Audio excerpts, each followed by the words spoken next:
smuggle things down to the lower town to evade the duty at the gate. Can't imagine that's allowed.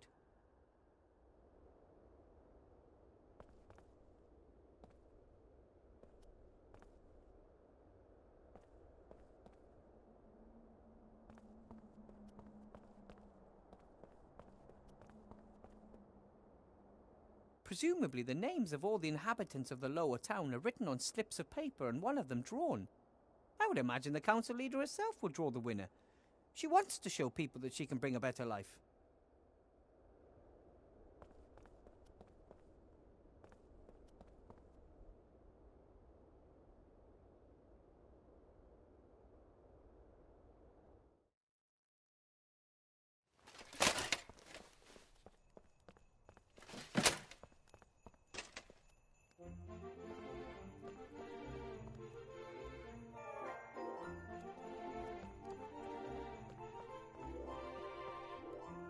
Ugh, creepy. The prison. I always try to get past this window fast. The coat of arms of the... The drain should lead directly to Seastone Sewers. I would like to say that the sewers in this town are a true marvel of engineering skill. But in truth, the stink here in midsummer is absolutely, breathtaking.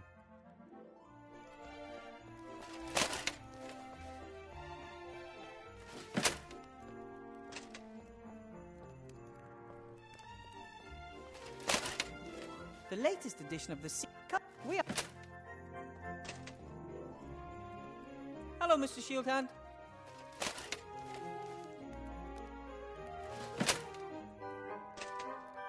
Well, I never. If it isn't little Weathervane. Weathervane to you, Mr. Shieldhand. Professor Weathervane, to be precise. Oh, your lordship, forgive me for not kneeling. Why is the gate closed? I want to go to the lower town. Curfew. After dark, residents of the upper town can only enter the lower town with special permission. Who came up with that? Council Leader Van Buren. She's worried about the well-being of the residents of the upper town. And where do I get one of these permits? Nowhere today. You can go to the town hall and apply for one there tomorrow. But I'm supposed to meet Remy in the inn tonight. Tough. There are posters over there spreading lies about the Archmage. So?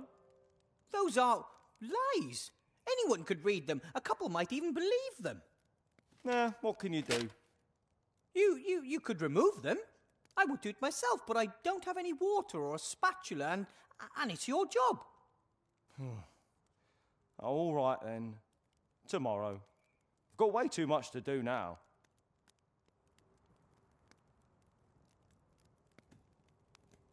So, what are you doing?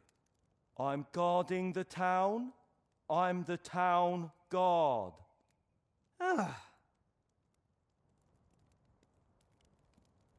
It looks like Bill the Merchant's crane is finally finished. It's been 2 days. He's been transporting things up and down all day. And you inspected the goods? Why should I? Isn't there a toll on transporting goods like alcohol and pipeweed and other stuff from the upper town to the lower town?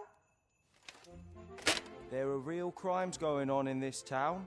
I don't even have the resources to take care of them.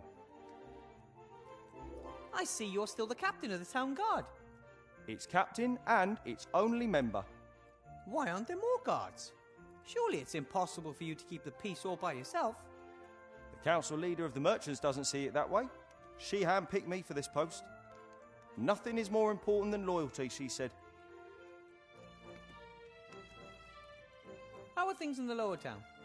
Same as here, just dirtier and everything smaller. What about the refugees? Dunno, it's been a couple of weeks since I've been down there. From up here, it looks like the tent city has stopped growing. Either there are no new refugees arriving or the place is just full. Aren't you responsible for the lower town too? I can hardly be expected to go down there.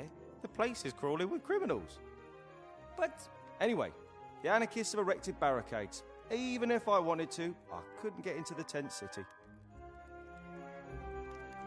Bill said something about bribing the town guard. Would you know anything about that? That's an outrageous allegation. The town guard is not bribable. That's good. Otherwise, you'd probably have too much gold. I mean, if no more goods go through the gate here, then no one needs to be bribed, eh? That's right. So you're saying Bill is cheating the state of its well-earned taxes because he's smuggling goods into the lower town? Do you want to ban him from running the crane? No. Bill and his colleagues are very influential. Anyway, no one said anything about a ban, did they? No. I've got another idea. How can I do it? What do you need to do to stop the smuggling? Someone would have to mark one of Bill's barrels of alcohol and then order it from the lower town.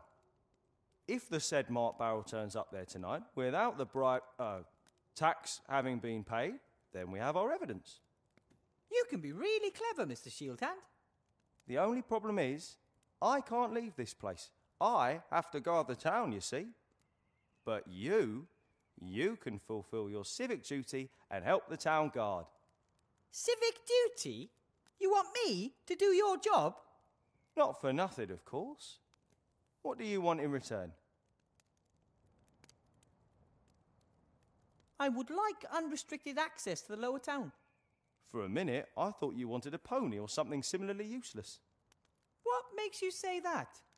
You say strange things sometimes. Have you never noticed? Yeah, but a pony? Admit it. You were thinking about it. Maybe so, but I would still prefer to have free access to the lower town. Excellent.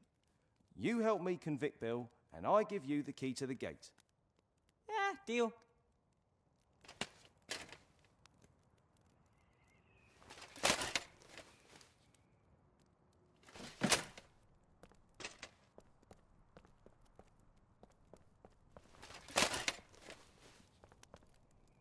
Some famous... The gate... A court...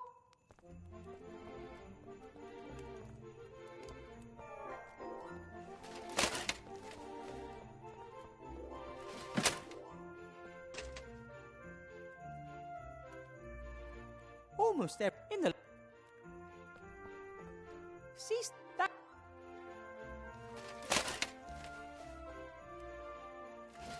All of the expensive shops in Seastone are here in the upper town. Look!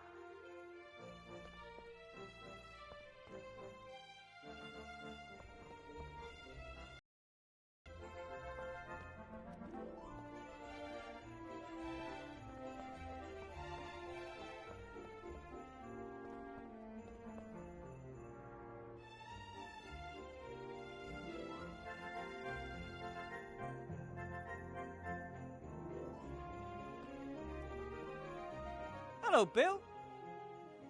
Wilbur.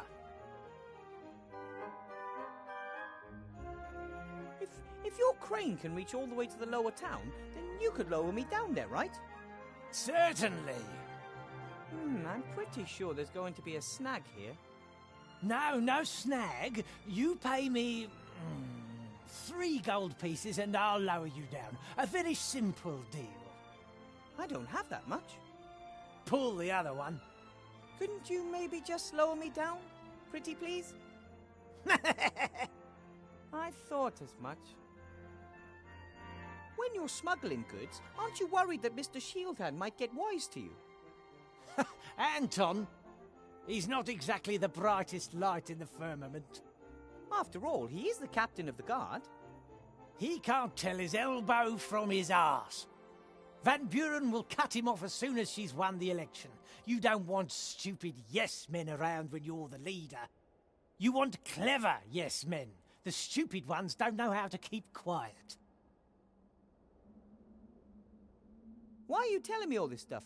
Bit about the customs, Mr. Shieldhand, the council leader.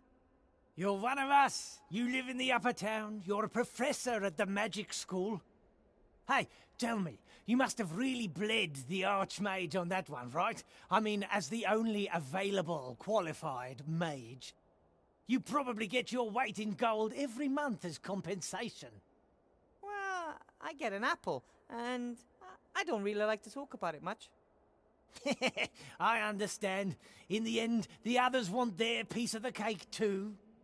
I have to be going, Bill. See you next time. See ya.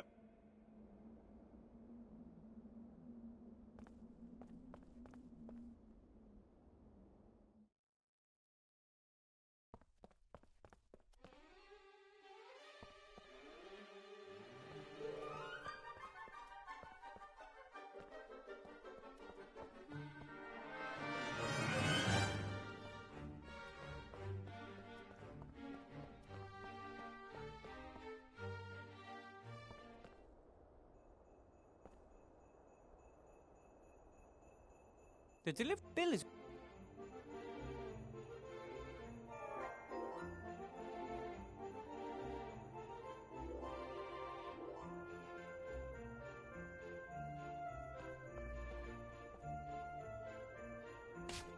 done.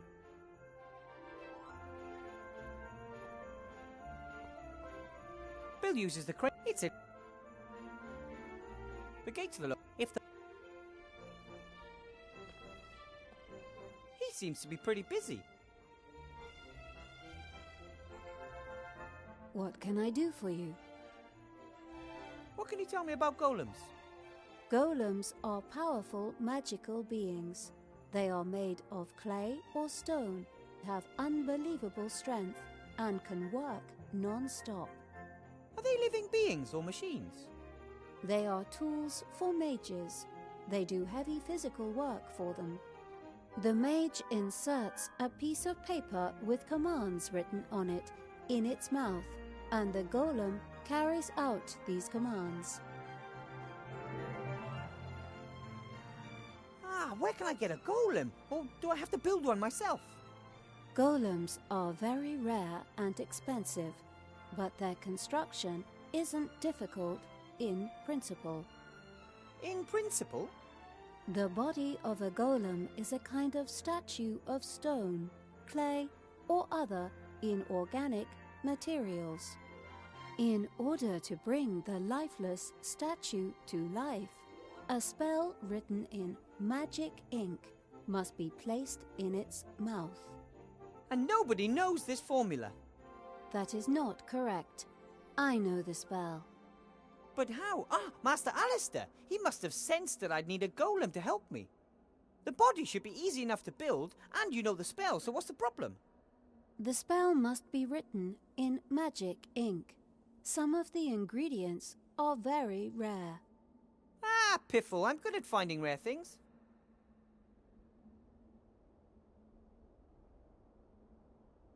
What's the best way to go? A golem needs a... What ingredient? No. No. What do you... You...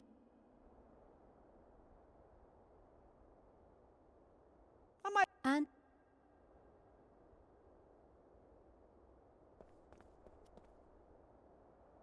Hello, Bill.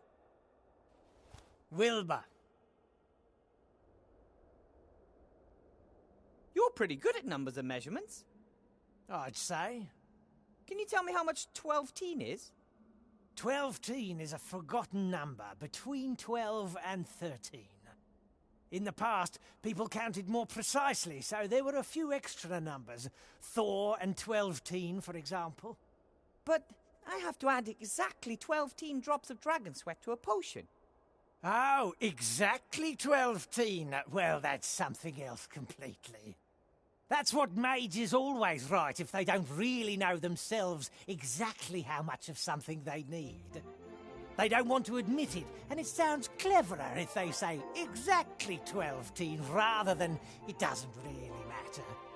But you should know that as a mage. Now I do. Do you sell crocodile tears? Can order them. Be here in 3 days. That's too late. Oh, the fine sir wants free overnight delivery, does he? Do you sell dragon sweat? Dragon sweat? That's very expensive. I was afraid of that. But I need it badly. I mean expensive like, I'll give you half of my kingdom and my prettiest daughter. Even you can't afford that. Too bad. I have to be... See ya.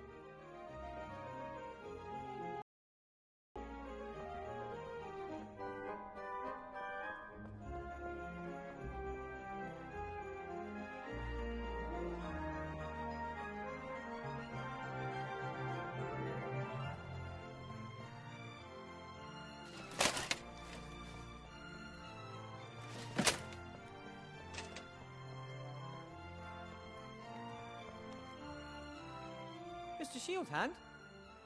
Mr. Professor. I've marked a barrel of Bill's brandy. Excellent. Then go down to the lower town and order a barrel and we'll see what happens. You mean I no longer need a special permit? Correct. You're now on an official mission for the town guard.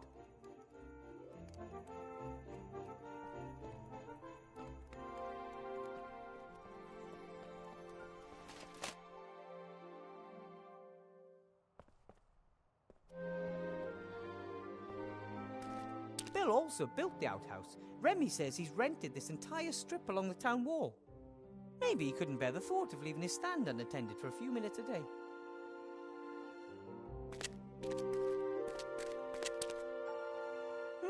A wooden box full of old tools. Some sort of metal clamps, a hammer, some wire. Probably Bill uses this stuff to maintain his stand.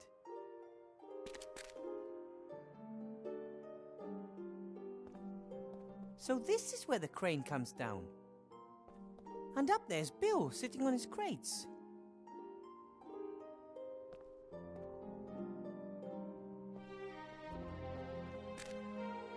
Psst! Bill! Who's there? And what do you want?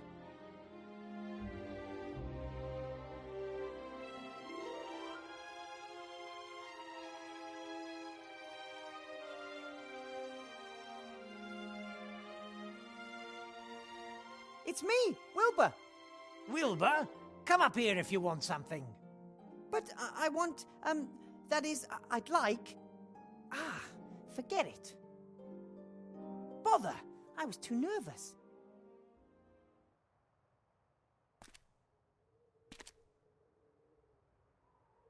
I'll take the hammer.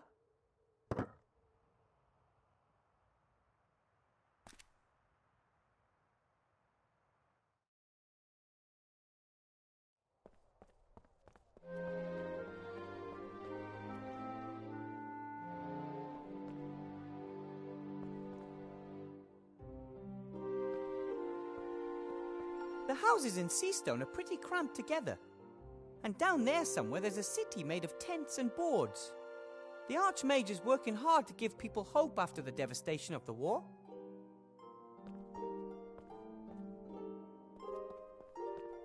Every day you can hear the people down there making music and singing until late at night. They dance, practice dwarf tossing, and hold spelling bees. They know how to entertain themselves. But one day the mood will turn. There might not be enough beer, or too much. Either would be a problem.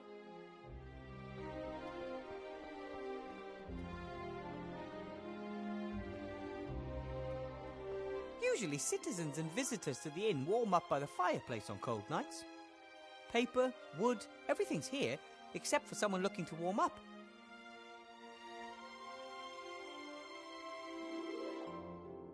A small fire spell can't hurt. Ignifaxius ignisfero.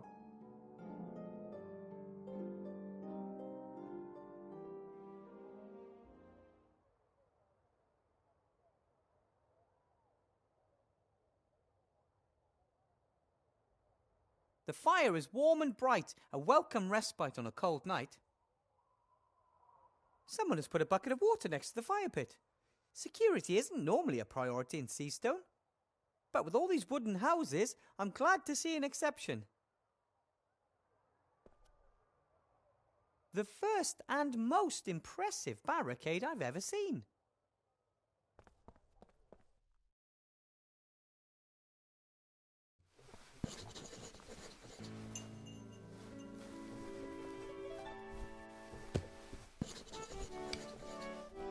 Headmaster Block seems to be counting gold. Lots of gold. I wonder where he got it.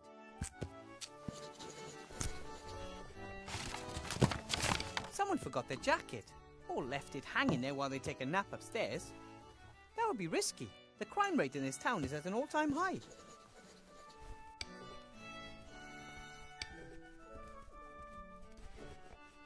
Wow! A two-headed ogre. I've heard of those. I never thought I'd actually ever see one of those in real life.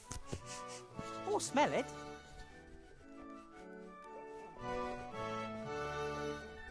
Hopefully I can sleep in my own bed tonight. A bed here at the inn would overtax the contents of my wallet.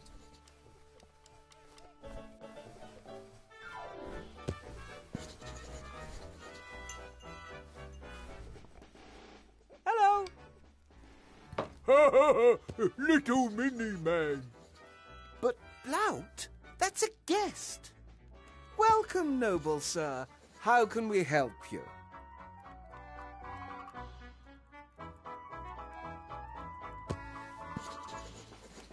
Did someone forget that jacket on the chair over there? Oh, it belongs to a young guest. He, well, got into a fight with Mr. Shieldhand of the Town Guard and was arrested. Hooligan! Lock up immediately. What happened? He was quietly drinking his beer. Shieldhand came in, recognized him as one of the protesters and wanted to search him. The young man refused, said he hadn't done anything wrong and wouldn't let anyone search him without reason. Then bang! Trench in a lockdown. And the jacket? It's been hanging there ever since. We're keeping it as a deposit until he's paid for his beer. If you're a mage, Sloth, do you know how to build golems? I've never tried. You have. Tried long time to build golem. Just too stupid. That's completely untrue. That was just playing around. So, I want to build a golem and I know the right incantation. Can you help me build one? No. I don't want anything to do with it. Psst. Really, Burr? Yes? What are you whispering about? I don't like whispering behind my back. Sloth always eavesdrop.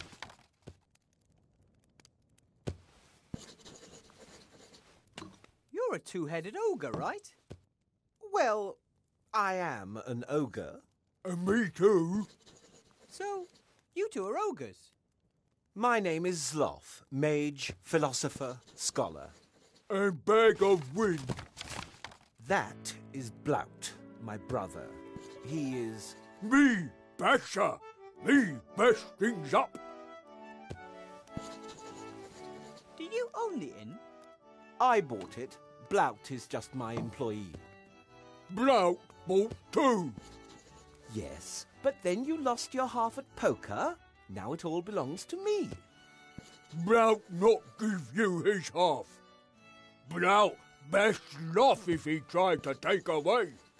If you touch me, I'll have you thrown in jail. Are you allowed 1 or 2 votes in the election? One would think that as we have 2 voices, we should also have 2 votes.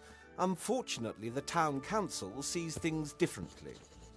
And who do you want to vote for? Archmage Alistair, of course. Council... Mrs. Van Buren. Little woman says how it is. Blout likes it when things are uncomplicated. Tax down, more work for all. Seastone number 1. But you don't buy it. I'd also prefer it if our problems were solved quicker, but Van Buren stands for things staying as they are or regressing. Neither has ever helped. Do you and Blout keep many secrets from each other? Not particularly. I just don't like it when Blout fiddles about behind my back. It usually ends in catastrophe. Maybe you're too hard on him. He was going to juggle with kitchen knives this afternoon. I noticed just in time. Would have worked. No, it wouldn't. And they are my fingers, too. Sloth tell Blout off. Sloth always annoyed. With good reason. The pub, all this work, and on top of all that, I have to play babysitter. I lost track of time with all that ranting, and now I've missed the bakery. All your fault, Blout. Blah. The bakery up by the guardhouse? I go there myself. Which bakery do you usually go to? I like the one up by the guardhouse myself. Oh, they have those wonderful chocolates. I treat myself to one or two every night. You see, stuff got fat. First of all, that's not true. And secondly, it's flab born of frustration because I have to put up with you. Then take care, you two. One, both. So long. Bye. Master Marcus and Bill eventually had enough of this. I thought...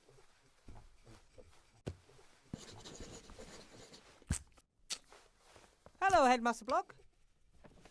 Weathervane, haven't you got things to attend to at school? I'm sort of still on the job. I'm just getting some tools from the town. Fine. I have to admit that your performance today did not disappoint me. Really? I didn't expect anything. Thus, I was neither surprised nor disappointed that your results do not look good when compared to those of a qualified specialist.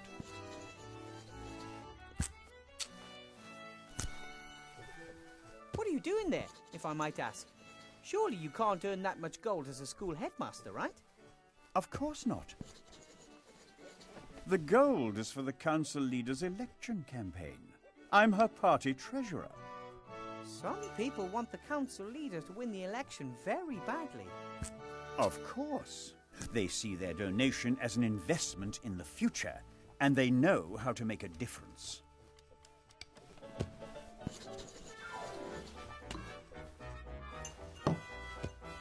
I think... Oh, I could get rid of you with It's... You... Have to be going. I'll... Very... My golem and I are going to show you.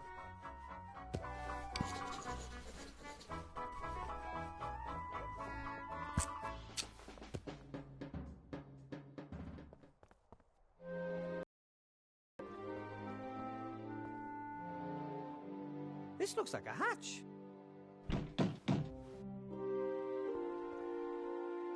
Hello? Aloha. Are you talking to the enemy? Who are you?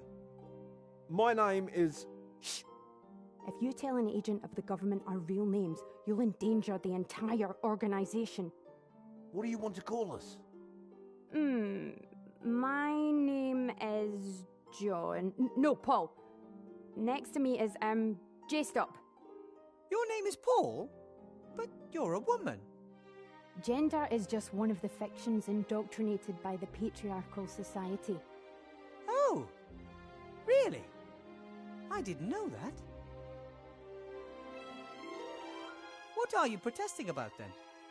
We're protesting against exploitation, against discrimination, against poverty, and against the destruction of the environment. Wow, those are all important issues. What do you plan on doing? We're already doing something. We are demanding that things change. We've made a petition. And we're putting together a list of demands. We're still working on the wording. Problems with the neutrality guidelines. How far have you got? Dear brothers, stroke sisters in arms, other forms of resistance are available. Fellow countrymen, countrywomen, country transsexuals, country gender nonconformists. Getting back to the whole making a change thing. If you want to make a difference, you can write "like" on a piece of paper and pass it through the hatch. Then everyone will know you support our cause.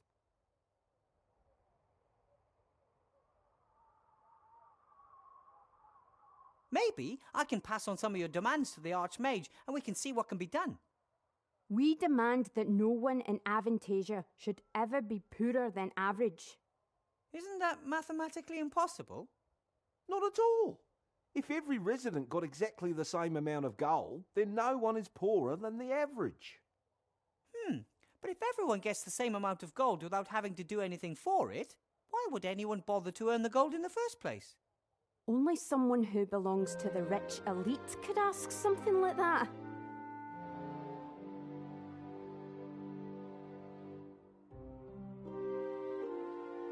If you're for justice and change, you'll probably be voting for Archmage Alistair, right? The election's a joke. One corrupt politician replacing another. And behind the scenes, it's always the same people pulling the strings. That may be true of the council leader, but the Archmage... Big man has got them eating out their hands. Exactly. The magic industrial multinational that was responsible for the war. So you're entering your own candidate? That's pure daft. There's no point. We're doing the only thing that will lead to success. We're protesting. Did you build the barricade? Aye, that's right. Do you like it? Yeah, it's beautiful. But it kind of blocks the whole street, doesn't it? We're gonna dry you lot out till you give us what we want.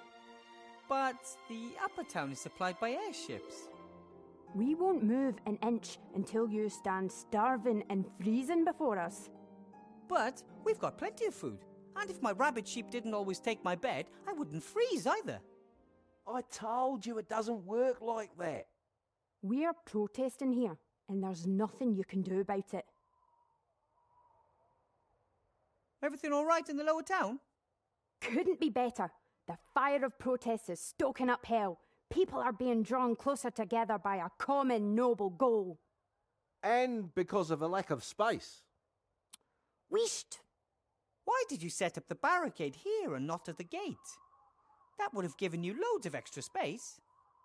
And the inn would have been on our side too.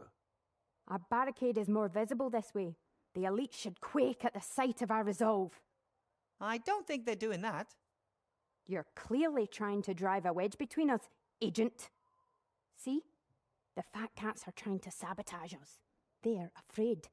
That's a good sign. I need clay to mould something. There's lots of it just outside the town. Could you please let me through? Aye. That would really suit you, wouldn't it? Yes. But we're not going to let you through. Could you maybe pass me a lump of clay through the barricade then? What do we get in return? Are you doing deals with the enemy? We don't make deals with dirty capitalists. That's more like it.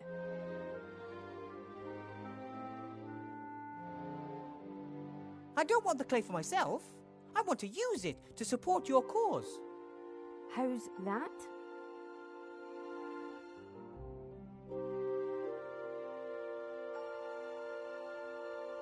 If you give me just a few handfuls of clay, I could really improve the barricade. Really? Sure. I can smear the clay between the boards from here and the sunlight would bake it hard as rock. I think that sounds pretty good. The barricade is stable enough already. The spirit of friendship built it, and the chains of suppression are holding it together. But there are holes everywhere here, which need to be sealed. Magic could seep through the little gaps, or gas, or something like that. Perhaps you're right. But I still don't trust you. Have to be going. May the protest never end.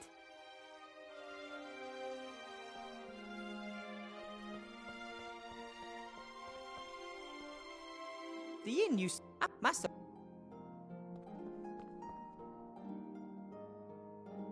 At the moment, more people live outside the town than inside it. Most of them are refugees. There were days when the wagons were lined up nose bag to bumper and the road was full of them as far as the eye could see. This is one of the entrances to the underground world of the rats. Rats represent one of the town's largest population groups. But many don't think of them as real people and they don't have many rights. Remy and the Archmage have been trying to change that for a long time, but some think that the rats entered the town illegally and consider them vermin.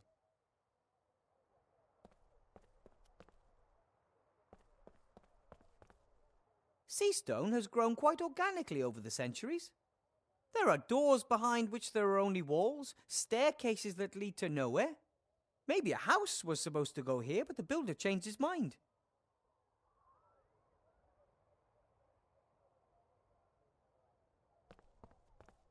When ceased, but...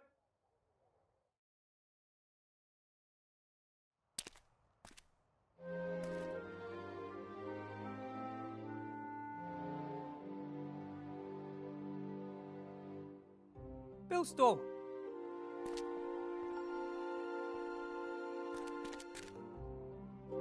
Psst! Bill! Who's there? And what do you want?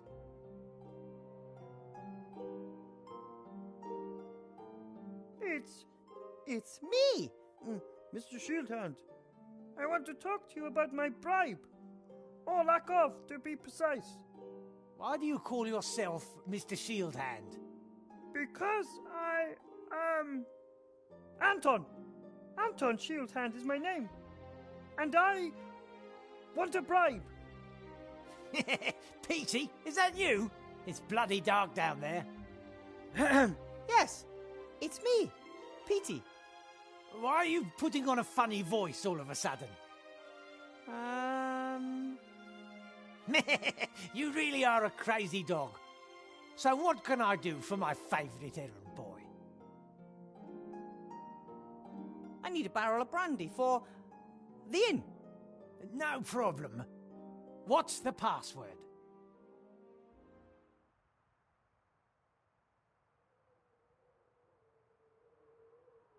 Is it fluffy bunnies? What? No. Construct additional pylons? Are you just guessing? No. What's the password? Password? What password? The secret password. I can't just offer illegal goods to anyone, especially as I don't have any. Oh, that password. All right. The password is...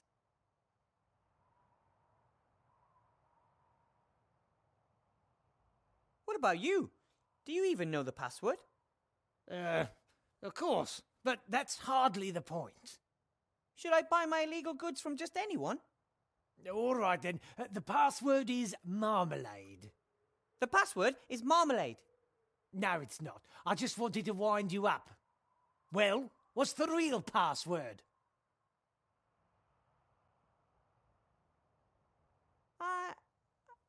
I don't know the password.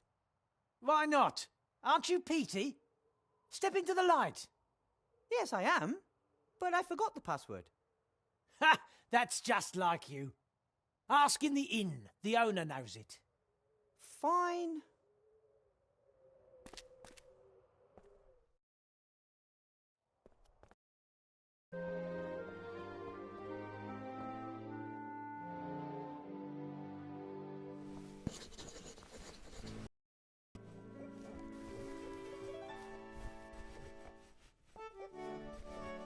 Hello, Sloth. Ah, Wilbur. Greetings.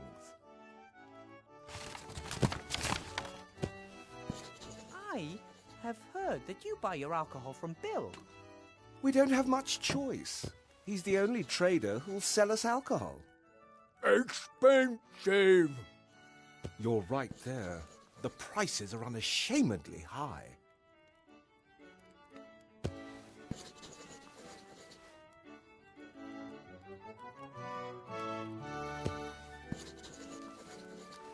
Would you perhaps be interested in a barrel of brandy? I'm sure that Bill would deliver today. No, thank you. We still have stock, and we have much fewer guests since the barricade was erected. But I need a password. The password for Bill's crane capers? If you were one of his trustworthy customers, you'd know it. Seastone is a big town with lots of merchants. Why is Bill the only one selling alcohol? Since the town was virtually besieged with refugees, there's been no way for the farmers and traders from the surrounding areas to get through with their ox carts. Right. And Bill gets his supplies by air. Just the same, there's still more than one merchant in the upper town, isn't there? Of course. Bill trades alcohol, another trades in lamp oil, the next one in mana potions.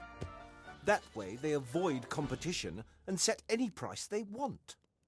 I smashed them all. We are upset about it.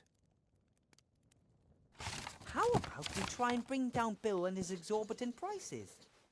What are you thinking of? Bash him? Well, let's just say I could put the long arm of the law onto him. Shield Hand? Tin Man. I don't know. The plan is absolutely Anton-proof. We're all set. I just need Bill's password and bam! We have him by his muttony legs. And it won't be traced back to us? I really don't want to be paying even more for our alcohol in future. It's a secret covert operation shrouded in secrecy. Shrouded in secrecy. He has earned it. Oh, all right then. The password is gold won't make you happy. Really? Here, a bag of silver for the brandy. It will be worth it if it scuppers business for Bill and his band of ne'er-do-wells. Thanks. See you, love. So long.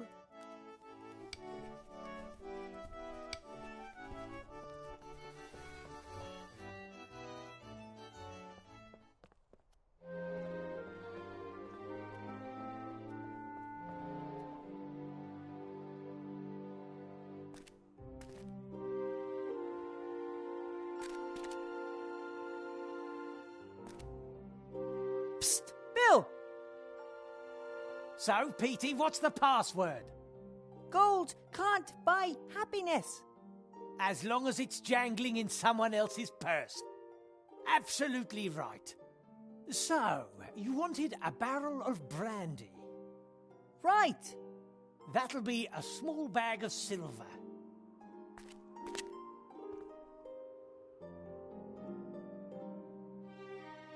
One barrel of brandy coming up. That's it. That's the barrel with the mark. What did you say? Nothing. Just thanks for the delivery. As long as you pay, I deliver. Take care. Bill didn't pay any taxes on that barrel. And those taxes build roads, care for the sick and elderly, and pay for my apple. Shield Hand won't be impressed. Sloth paid for that barrel fair and square, so it belongs to him. He should collect it before it disappears.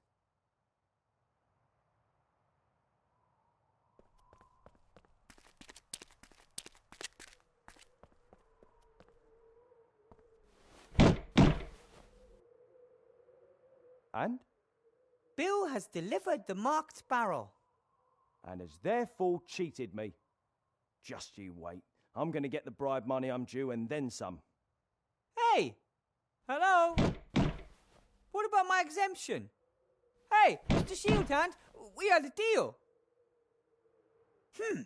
And now Shield Hand's busy negotiating his bribe with Bill, and I'm stuck down here.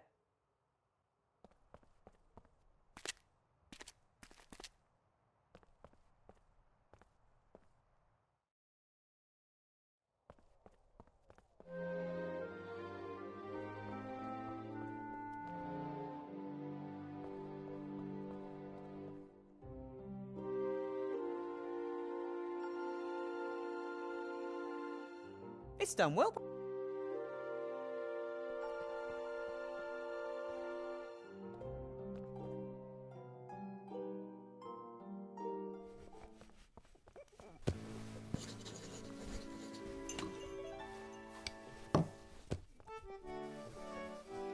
Hello, Sloth. Ah, Wilbur. Greetings. Bill delivered the barrel without paying tax on it. And that's supposed to cause him problems? Mr. Shieldhand is arresting him right now. Oh, talking to him. Oh, something. Those two don't particularly like each other, but they are dependent on the same people.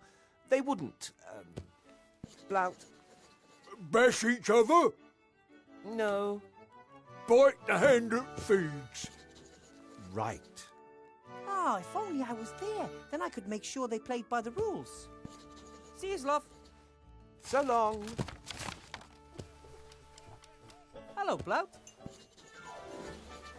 Willy Burr.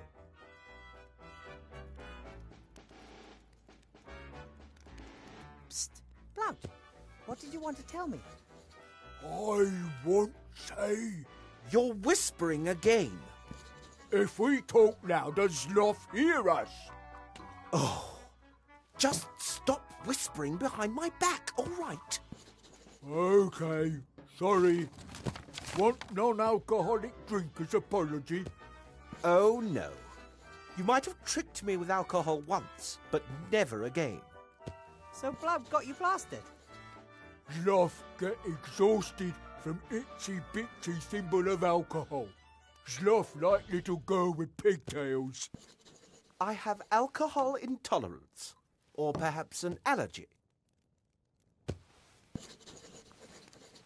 Are you really sure you want to vote for Van Buren? Little woman with big hair knows what's what, has lots of gold and lots of success. And you believe that if she's elected, you'll get the same? Sure, promise. Fine. But I think the little guy is better off with Archmage Alistair. Me not little. And when Blout's soon rich and powerful, little people shouldn't take away his money. Before I became a mage, I worked in a dwarven inn in the White Ridge Mountains. You have stupid boss too? I am not stupid. Blout always have to work much more than Sloth. That's because you're so clumsy. We do the same amount of work. I might even do a little bit more. In too much work. No free time. What did you want to tell me, Blout? No, Sloth eavesdropping. I say nothing while Sloth listening. Huh. Bye. Bye.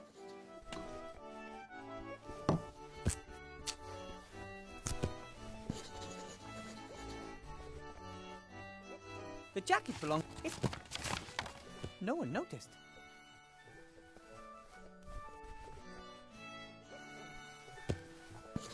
I've had so much...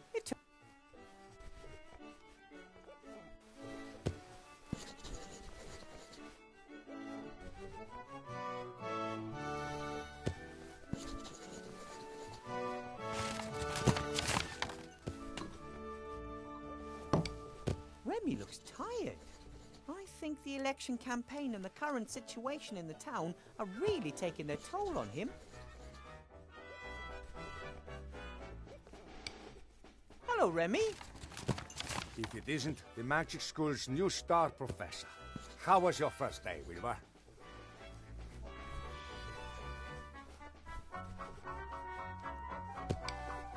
You don't look all that happy yourself. Tough day. Tough week. I'm worried about the Archmage's safety. The situation in the town is explosive.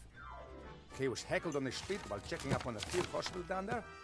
But it was just some wound-up idiots. I'm worried about the one assailant who has enough brains, resources, and volition. Someone? Like Headmaster Block? The headmaster? What makes you say that? Headmaster Block is very mean to me. He gives me loads of difficult tasks. All of which you've solved, knowing you. Yes, but then he gives me new tasks that are even more difficult.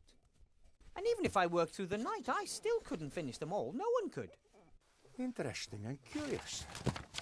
If he wanted to represent you as the Archmage's bad choice, then he wouldn't have given you exercises that are clearly impossible. People would realize what kind of game was being played, and the trick would backfire. Did you notice anything else? Yes. I surprised Headmaster Block in the staff room as he was rummaging through a desk drawer.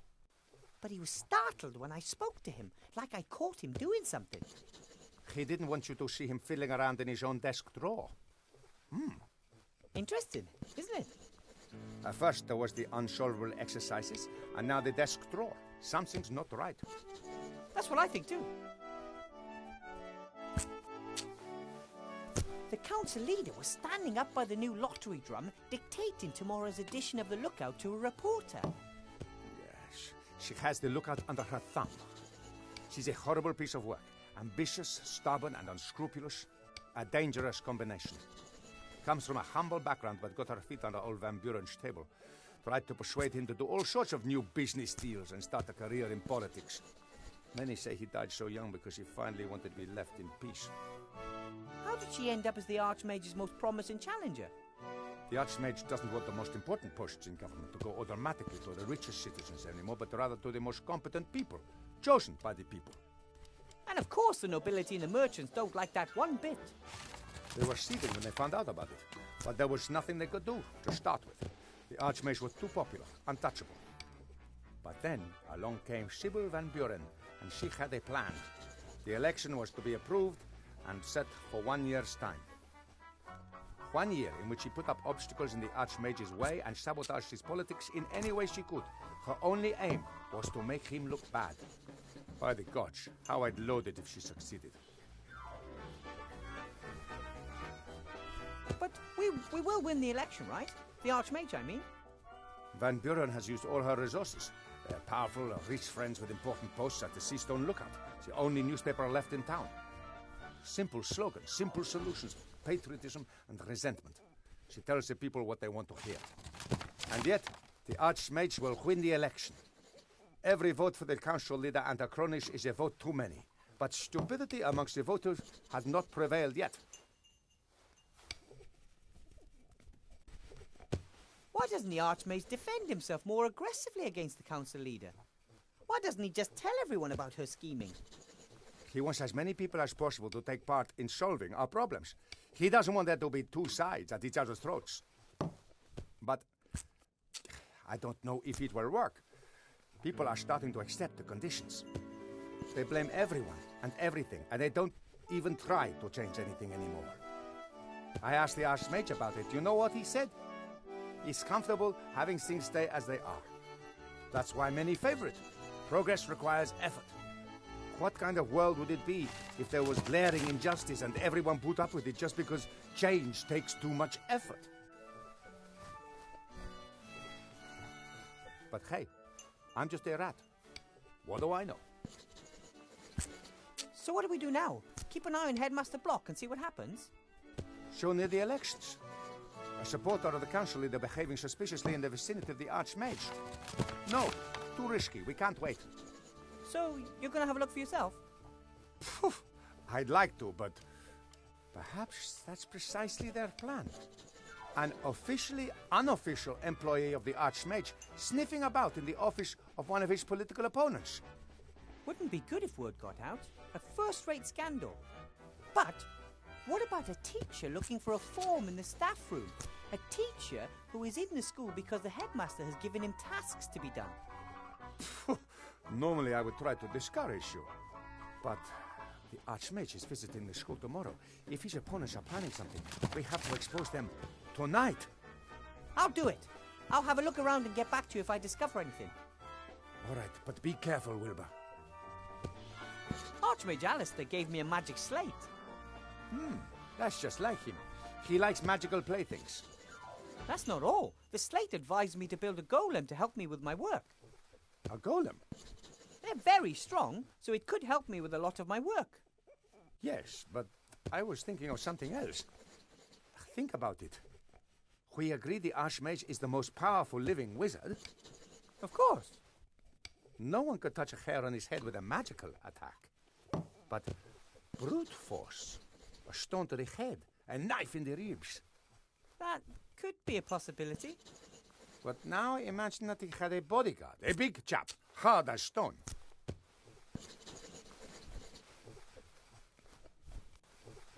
You mean me? Sure, I've grown a bit, but I don't feel that powerful, and I'm not that tough. No. I mean a golem. Ah, okay. I get it. Even a troll wouldn't get past a golem. Best of all, golems are absolutely loyal. They simply cannot help but follow their master's commands. And if I order it to defend the Archmage with its life? Then that's exactly what it'll do, and no one would get past it. That sounds fantastic. Can you manage that? Building a golem and bringing it to life? I'll sure try, at any rate. I'll get it to complete the headmaster's stupid tasks first, and then guard the Archmage. The headmaster and the council leader have come up against the wrong gnome. Then let's not waste any time. I'll build a golem bodyguard for the Archmage and have a look around the headmaster's office. Good idea. And let me know as soon as you find anything peculiar. No heroics, Wilbur Weathervane. I'll be careful. I'll go back underground. I want to find out about the dark magic the Archmage has been sensing for days. Good luck. You and Van Buren will not succeed with your plan. You may have great and powerful friends, but the Archmage has small and cleverer ones.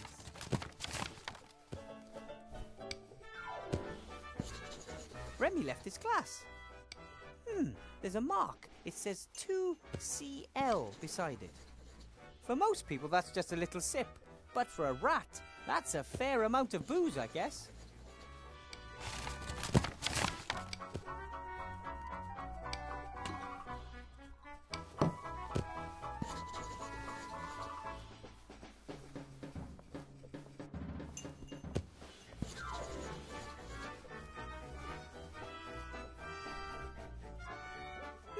A sheet of paper with lots of paragraphs in small type. It says licensing law at the top. Rules for different drinking games, maybe. Swinging Seastone, the town that never sleeps. This postcard was clearly sent before the war. Even the Mage School Tower is in its proper place.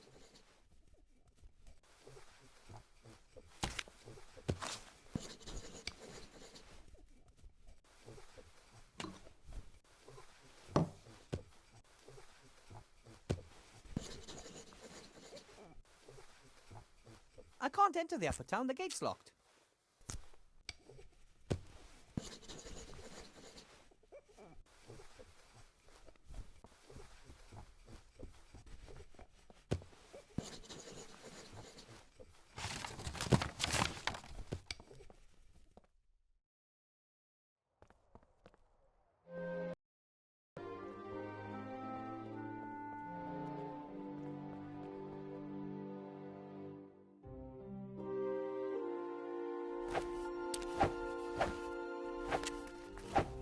That's that terrible boy from class. Pretty late for a little guy like him. Young guy.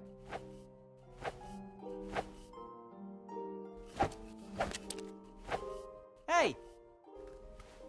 Whoa! You're Wilbur Weathervane! Out to make fun of me, are you?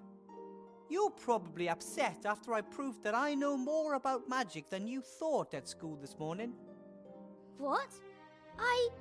What are you talking about, Master Weathervane? You were pretty cheeky at school this morning. Which school? There you go again, trying to make fun of me. But Master Weathervane, I'd never! This morning in the Mage School, you were trying to make me feel uncomfortable and look stupid in front of the other students. The Mage School? In the Upper Town? I'm not even allowed there. I wasn't born in Seastone, and I'm certainly not important enough to enter the Upper Town without a good reason. You mean to tell me you weren't in my class this morning? In your class? To become a wizard? That would be so cool! I still believe you're trying to make fun of me. Or do you have a twin? Not that I know of, Master Weathervane. Hey!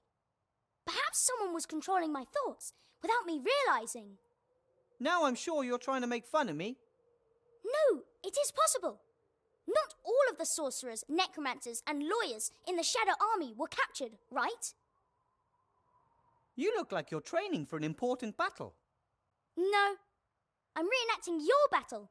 How you and Captain Bonnet and Princess Ivo defeated the Archwitch, Mortroga, in the Black Tower. Oh, really? It must have been the greatest battle of all time. The solitary heroes, surrounded by monsters, standing up to the leader of the Shadow Army and her son, Munkus. Boom, bash, ja! Well, maybe it wasn't quite that dramatic. 10 years of war, the artifact of divine fate, and suddenly, peace. What's not dramatic about that? Do you know what the artifact of divine fate is? It can fulfill your every wish. I bet you wished for evil to be defeated. Right, Master Weathervane? We never used it. The Archmage warned us that the artifact was just too powerful. But if you can wish for anything, why not just wish for good things?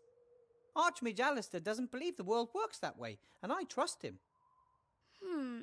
If that's what you think, then I think that too. It's getting late. Isn't it about time you went home?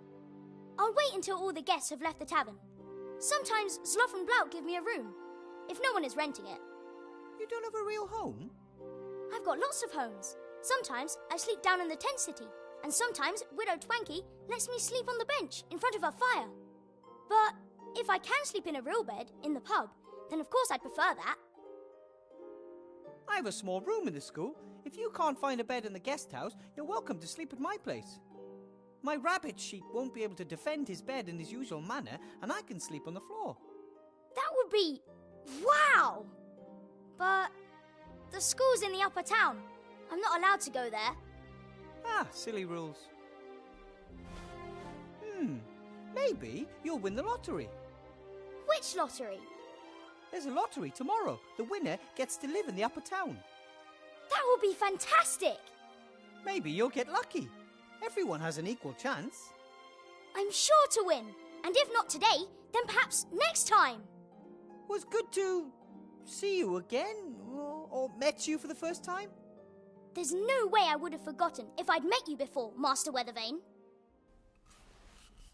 Either the boy's making fun of me, or that's another item from our list of strange events.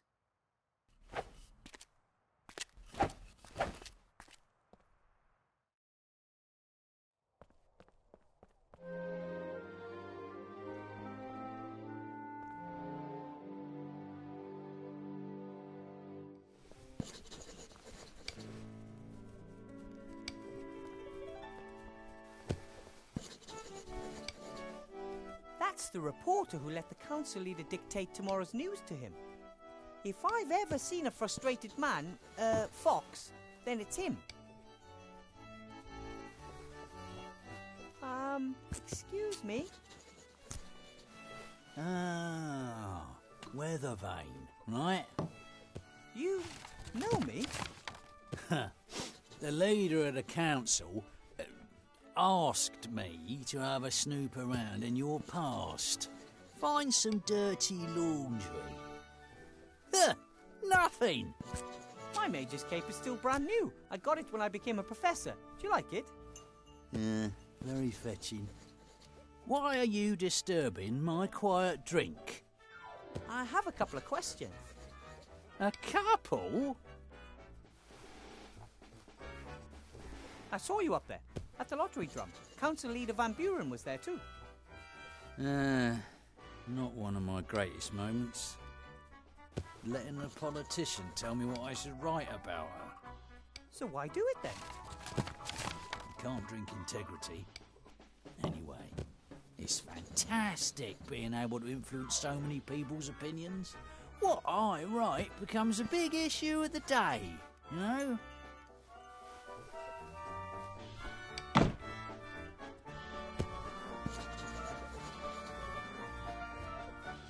You're the editor of the Seastone Lookout, right? Mr... Fox. Archibald Fox. Your name is really Fox? You got a problem with that? Well, isn't that a little unimaginative? You are a fox, and your name is Fox. Oh, that's just how it is. Must get confusing at family gatherings. Oh dear. Everyone's a critic nowadays.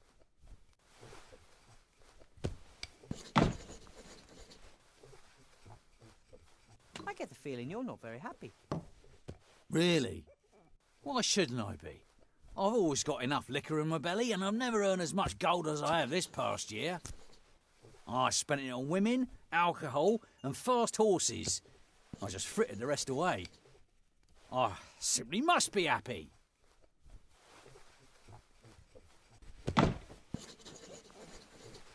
What are you writing at the moment? An article for tomorrow's edition. Pet dragon attacks on the rise. Child mauled. How does that sound? That's terrible. Is the child okay? Ah, don't worry. The kid is as made up as the problem with pet dragons. But then why write about it? Isn't it obvious? The Archmage simply doesn't do enough about the pet dragon problem.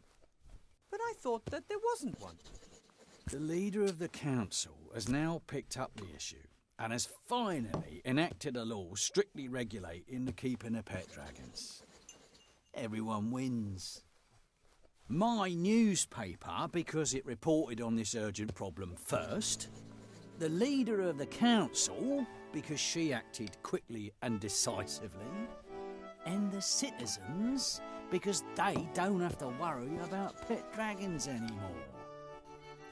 Are you worried about pet dragons? No? You see, all thanks to Mrs. Van Buren. I noticed that you're always drinking from that same glass. So? Shouldn't the glass eventually be empty? It's a magic glass. Sloth came up with it. He didn't want to keep bringing me new glasses, and I didn't want to keep waiting for the next drink.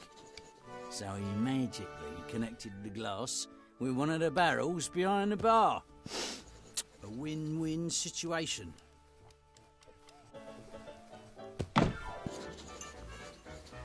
think I have a story for you. A real story. Yeah? As we speak, the captain of the town guard and a notorious merchant are negotiating bribes. What do you say to that? I'm shocked. No, seriously. Bill smuggles alcohol into the lower town, bypassing customs. Mr. Shieldhand knows about it and wants a bribe. Well, but let me explain. Mr. Fox, you're a reporter. It's your duty to report on things like this. Do you know why you feel so lousy? Because you're a bloodhound. Fox. Because you're a blood fox. You don't want to just make up stories and have propaganda dictated to you. You want to investigate. You want to uncover. You want to expose. Ah, all right then. Come and see how this old fox sorts things out. Fabulous! There's just one problem. Those two are in the upper town and the gate is closed. I'm a reporter. I can go anywhere.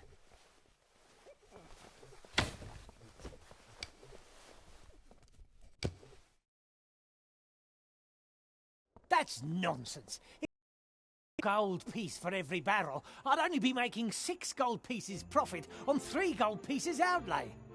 I may as well pay tax. I want my share. Nothing happens around here without my share. Good evening, gentlemen. And now him too.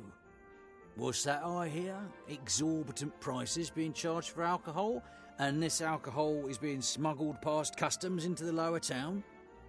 I was just in the process of clearing up the affair. What do you want, Fox? Push off. We've got business to do. That's why I'm here. I want to show my young friend over there how business is done in this town. Exactly. That's why we have laws, you know. Right. Well, according to the law, Bill would have to forego lots of money, Shieldhand will be out of a job, and the little influence he has, and I would be worried about the alcohol supply chain. So what do you propose instead? I get my alcohol at a normal price from now on. No more daylight robbery for the old fox. Bill, you continue using your crane, saving you on customs. Our competent Captain Shieldhand here is then entitled to part of the savings. I save gold, you continue to earn more than you're entitled to, and Shieldhand makes a bit on the side. We all win. How does that sound? But... Sounds fair to me. Oh, all right then. Ah, then we've got a deal. Come on, Shieldhand. This is cause for celebration. You see, little Wilbur here could clearly see that the situation was unsustainable. An arrangement which made you money suddenly leaving you empty-handed. Can't have that. Thank you, Weathervane. Perhaps I was wrong about you. Here, with this you can get from the lower town to the upper town any time. You've earned it. This is the world I helped build. Rather than toppling it, I've become one of its pillars. That's the reason I'm not happy.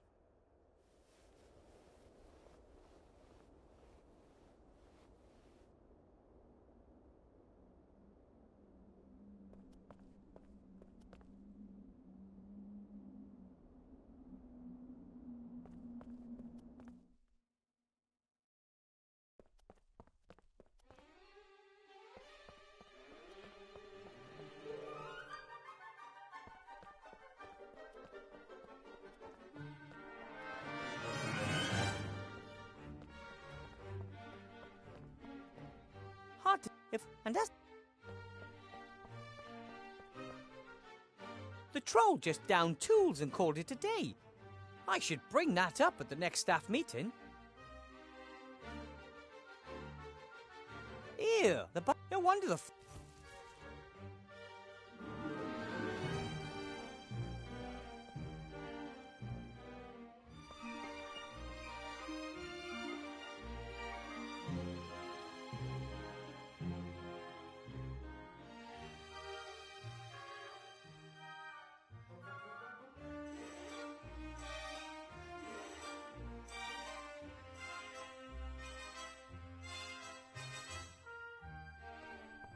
Remy hinted that I should have a look around in there. Something about the headmaster isn't quite right, that's for sure. The door's bound to be locked. Wonder if I can crack it. Oi, I heard that. You can talk. And hear. And who are you calling stupid?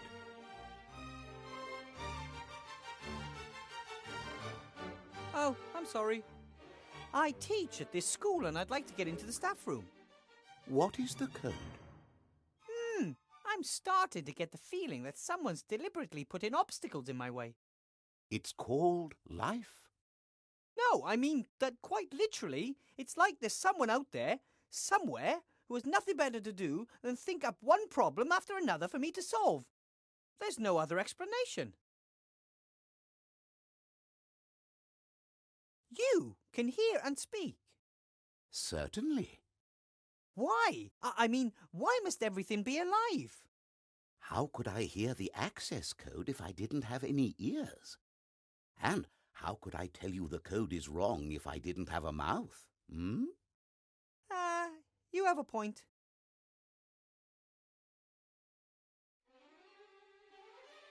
I don't think I know the code. No entry without the code. Presumably the headmaster just forgot to tell me. No entry without the code. I have to get that code somehow.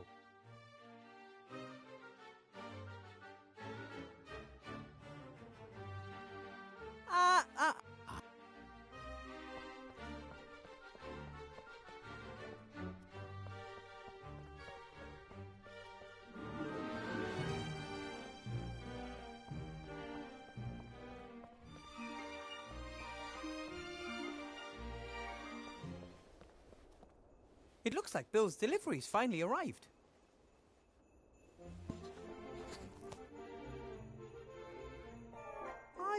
I've heard of trunks with hundreds of legs, but this looks like a normal packing crate.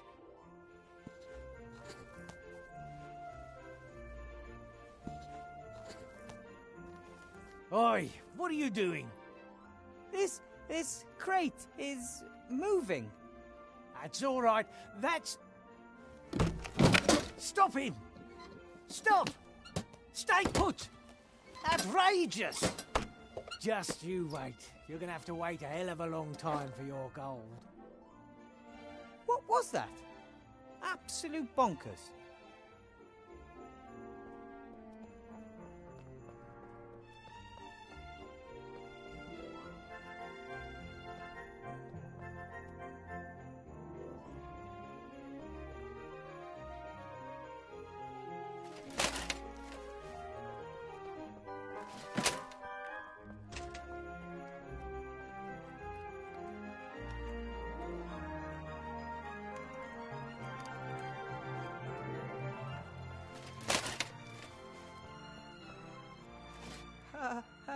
Hello? Is anyone there? You bet there is. Why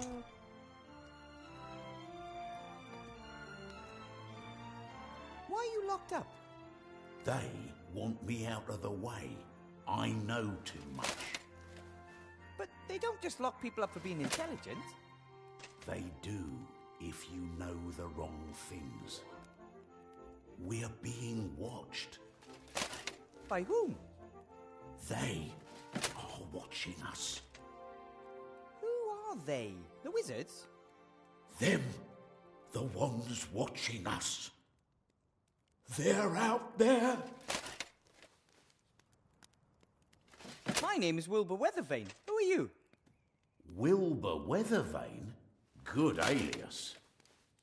Call me Mr. X. My friends call me X. X? Strange name. Still, better than Goalpost Head, I guess. How long have you been in prison? A few days, but I suspect they'll never let me out. I'm a political prisoner. They want to silence me. Tell everyone. The truth is out there. Here, in Seastone? Yes, probably.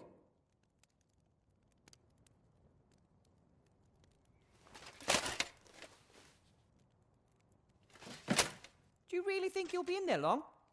They certainly won't let me go before the elections. That Van Buren wants to show her strength, and it's anybody's guess what'll happen afterwards.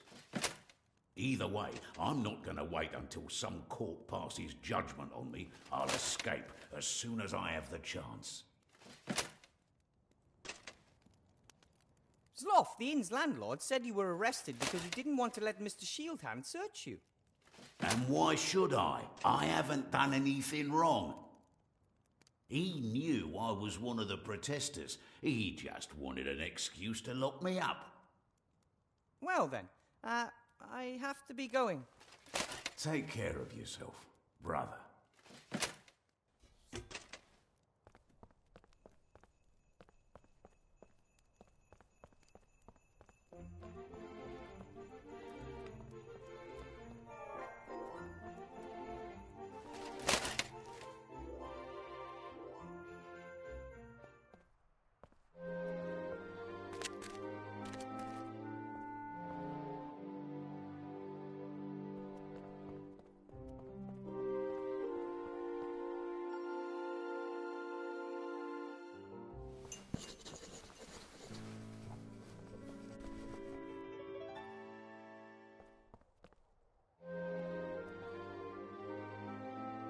Hi, Timmy. What are you doing here? I want to know what's going on. All the rats have orders from my uncle except for me. I want to help too. I understand that you want to help and have a real soft spot for little heroes.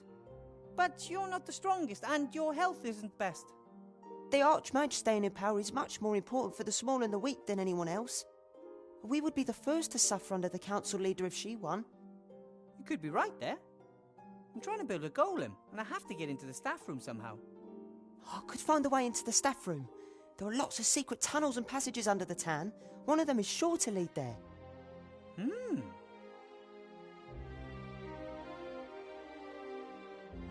When I first heard of you, they said you were very sick.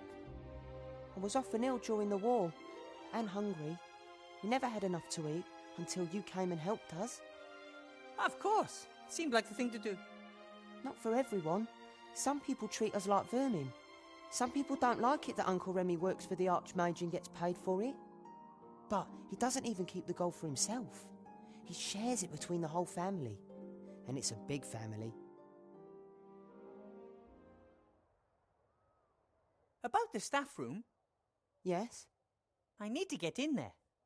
But I need your help. Could you look through the notes on the headmaster's desk? He's a stickler for order, and I'm sure he'll have the door code written down somewhere. Why do you need to get into the staff room? The headmaster was acting strange and was hiding something in a drawer. I want to know what he's up to. Perhaps it's a bomb. Maybe. We need to find out what exactly. But you're too small to open the drawer. That's why I need the code. Got it. Tell me about the tunnels that run under the town. Some of the tunnels are old sewage pipes, but there are also lots of caves and old vaults down there. There are even some holes and crevices that rats don't dare crawl in. Some say there's a dark force. That sounds ominous. I've never seen anything myself, but I'm more worried about the zombies. They're spreading. Zombies in Seastone sewers? Yes, there are. But Uncle Remy says sooner or later an apprentice hero will go down into the sewage system and take on the zombies.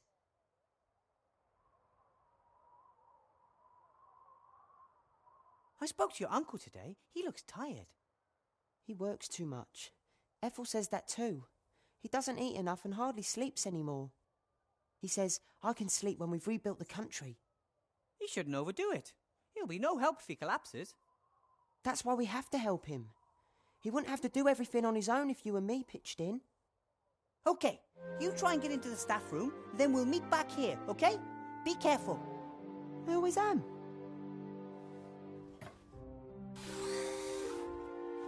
Hopefully that all goes well. Remy would never forgive me if something happened to Timmy, and I'd never, ever forgive myself.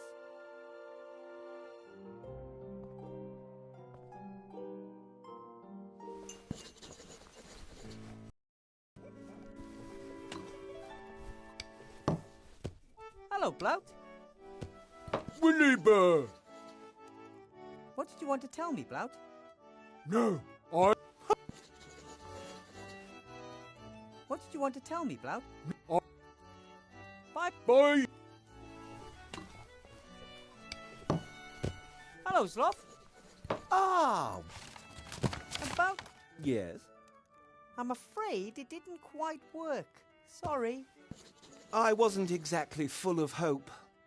And even if Bill did get his knuckles wrapped, someone else would have come and taken his place. It's the system that doesn't work. Broken! The merchants are all in cahoots and fix the prices among themselves. See you, Sloth. So long.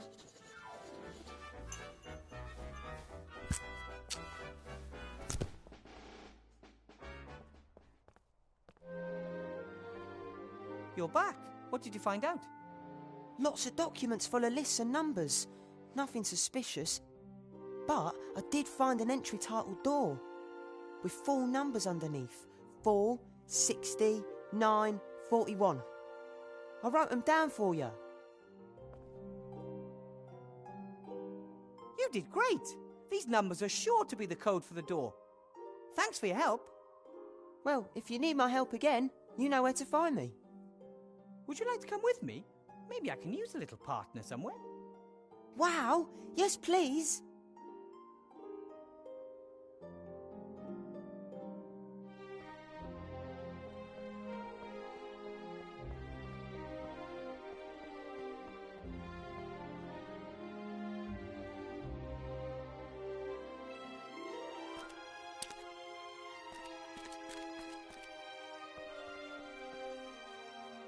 And how exactly...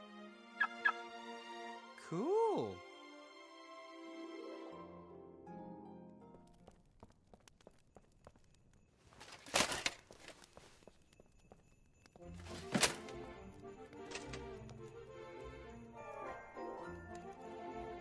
Mr. Shieldhand? Mr. Professor.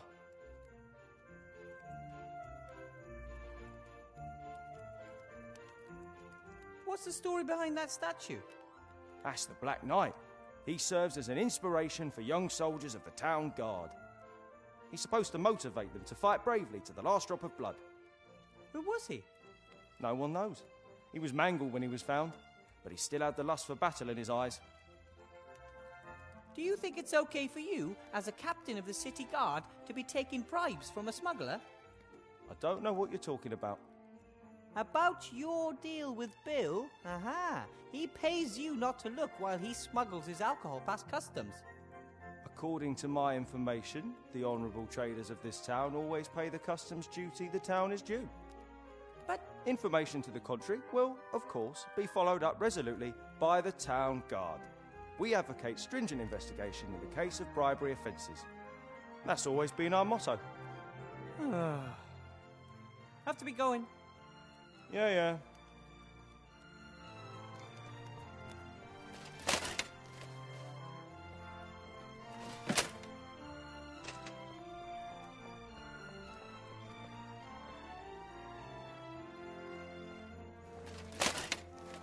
There are the chocolate Sloth was talking about in the shop window. 2 sea stone small ounces of indulgence per chocolate, with and without alcohol.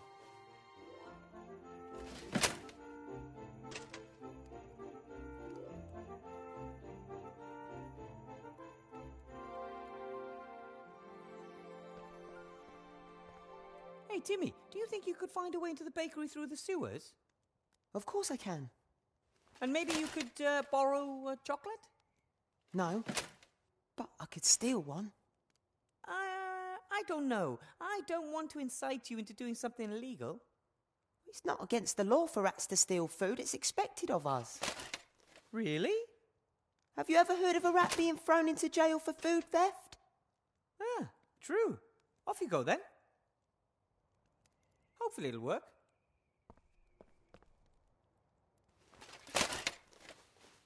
There's Timmy. He's inside.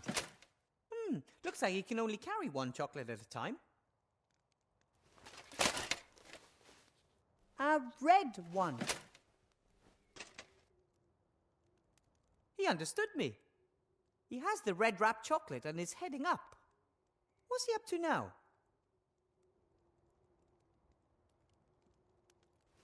Wilbur? Ah, there you are. The chocolate. Catch!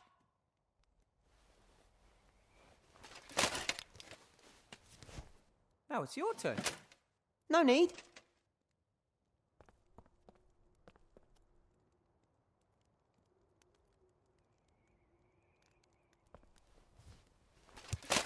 Well, how did I do? Good job, Timmy.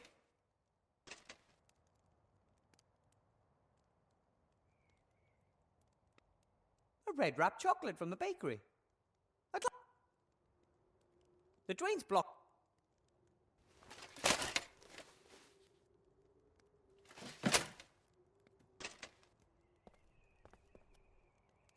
I think we could use another chocolate. A blue one this time. Okay.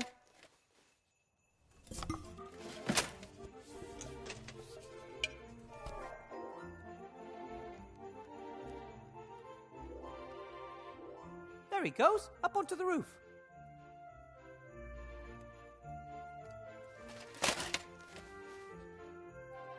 Catch.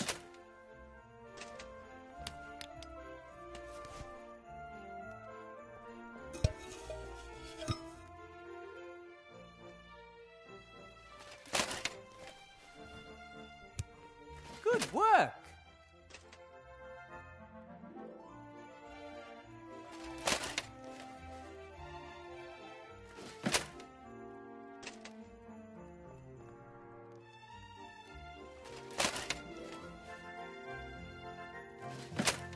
Right, I'll just swap the blue and red wrappers. Done. The chocolate without alcohol is now wrapped.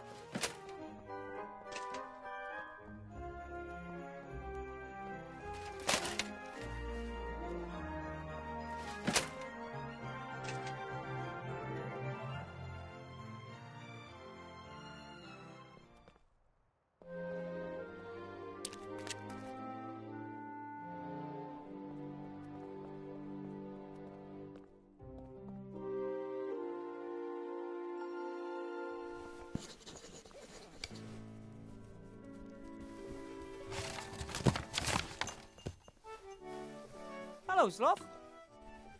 Ah, Wilbur. Greetings.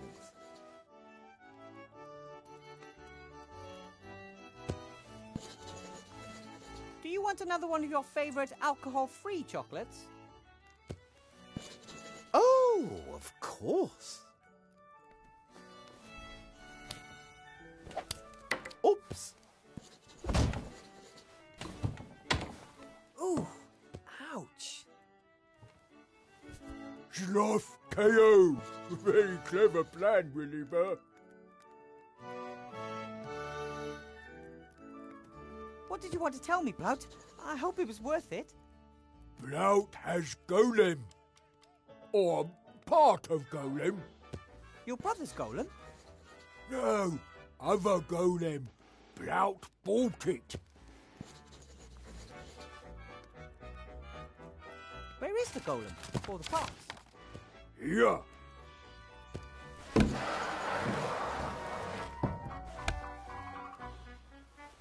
It's broken. Yes, I see that. Blout buy more parts, then shout at until Golem come alive. I don't think that will work. Yes, Sloth here and complain. Blout should not play with magic thingies. Williber must build golem. Then Blout stop making fun of Williber's size. You've never made fun of my size. Williber so small, mice call him dwarf. Blout not say again if Williber help. Okay, fine. How about this? I'll help you out and build the golem, but it's mine until the election, and I can do what I want with it. I'll bring it back after the election, and the golem can help you and Zloff here in the inn. Okay. Ooh, oh. What happened? Sloth, sleepyhead. See you later, Blout.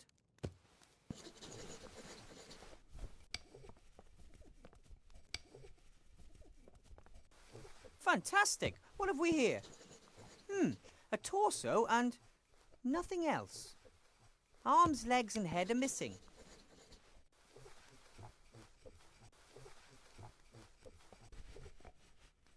A few old notes have fallen out of it. Mow the lawn, wash the dishes, chop a basket full of firewood, then do nothing. Find the Holy Grail in the castle of Arg. Stop! By the gods, stop right this moment. These must be old commands that someone put in the golem's mouth.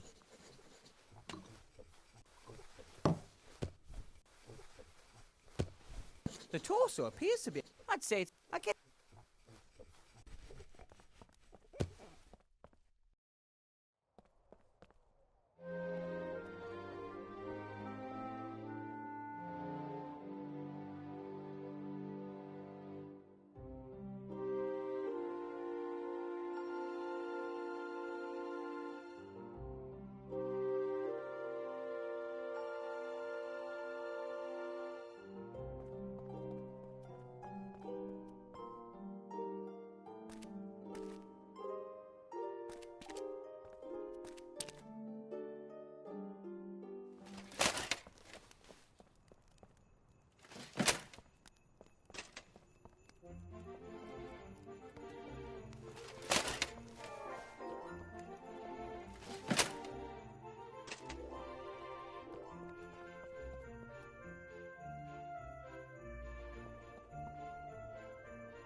Oh, there's a piece of paper in the crate. Delivery note. Better World Ironworks. 1 piss pot model carefree. 4 pieces of gold. Better World Ironworks. Never heard of it. Lots of new companies sprung up after the war.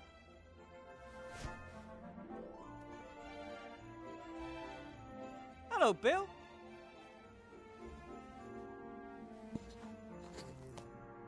Wilbur.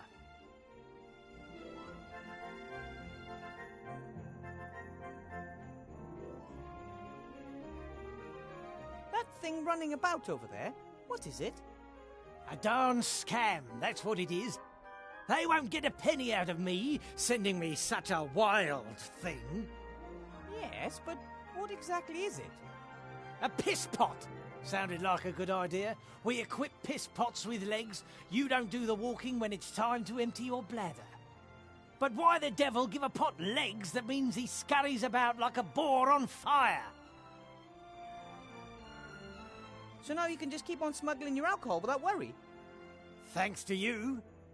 It was a mistake depriving Shield Hand of his cut. One hand washes the other, and in the end, everyone's got more gold in their pockets. The system works.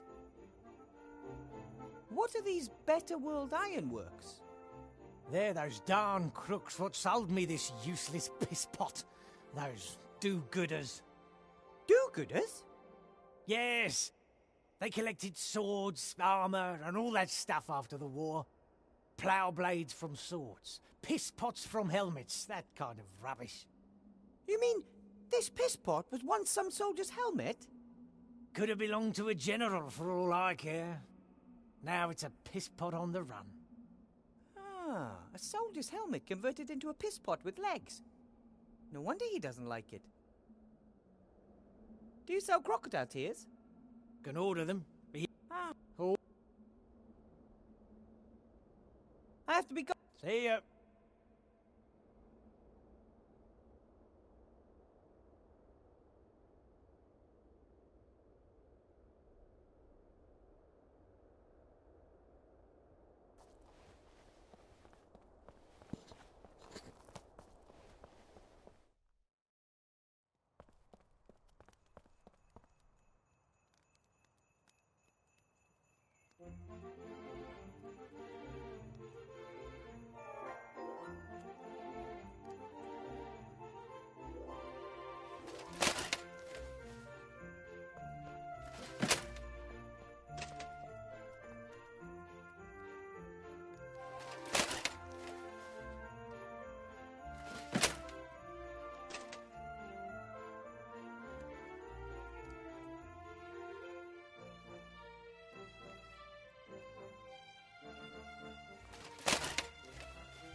The key for the gate between the upper and lower...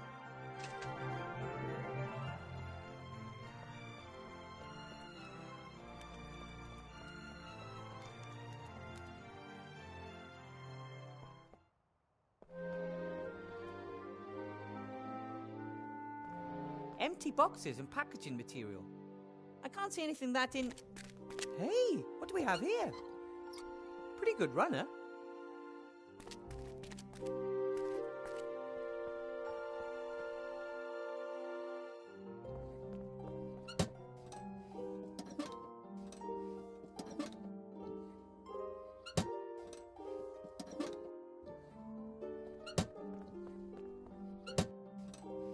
Don't jump!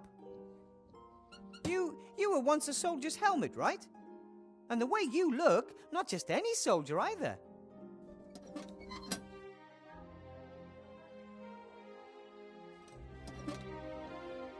That's a shitty job.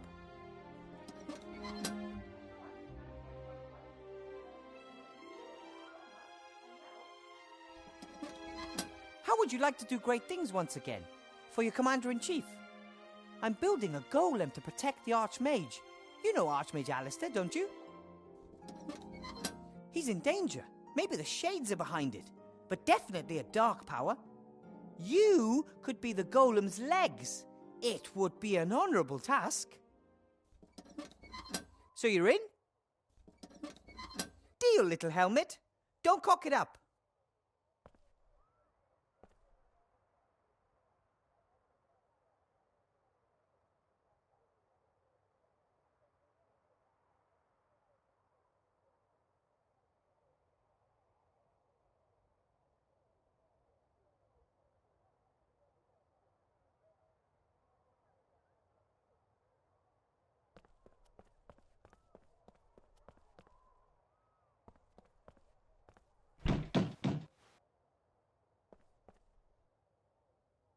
Yes? I am one of you. This pin here should be proof enough. In principle, but perhaps you took it from one of our people under duress. No, I, earned it. Fair and square. I'm almost convinced.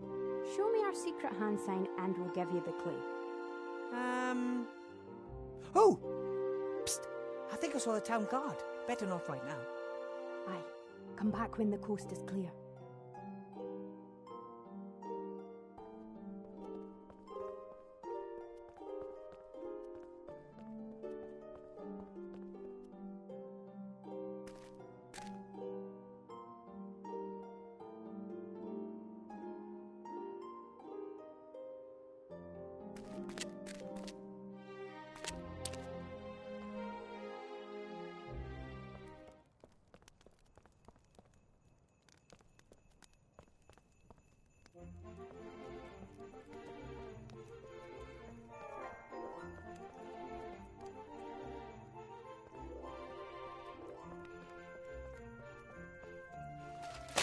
Hello? X? What do you want?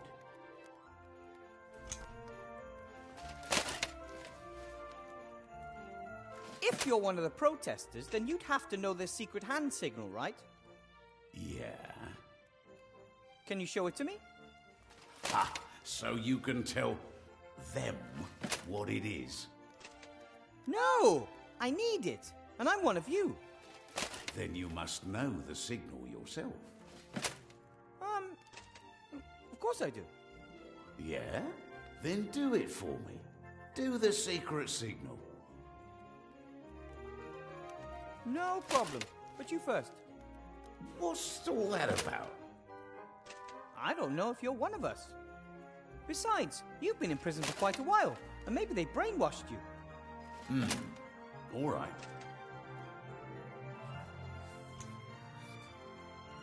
Now you. You are one of us. Well then. Take.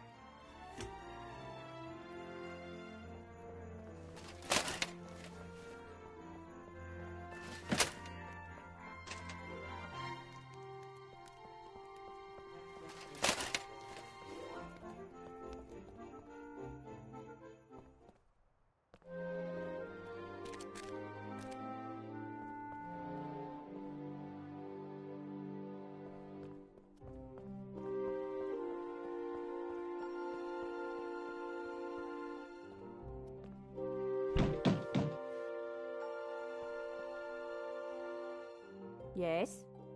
Me again. Do the secret sign. Fine then.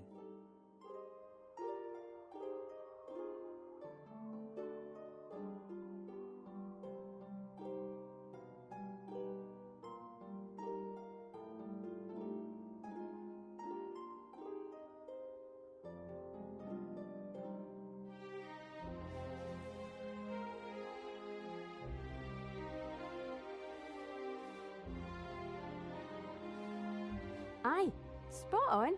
I guess you really are one of us. That's what I told you. Here, take these. You can hang them up in the upper town. Posters? I'm really more interested in the clay. Yeah. Here's some clay as well. May this clod of pure earth serve the good cause. Oh, it will. So then this hole... That should keep out any poison gas. The rest of the clay is for the golem head.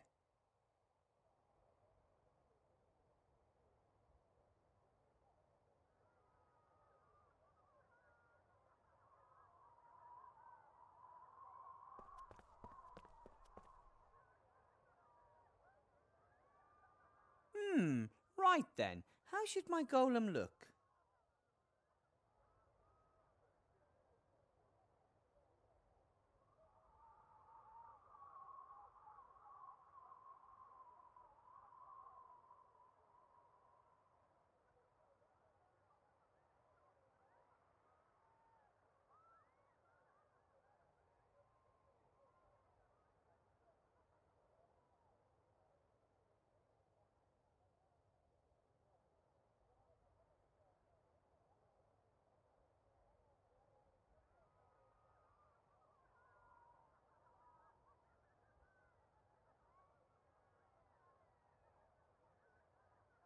Oh, yeah, that's the way I like it. Do it.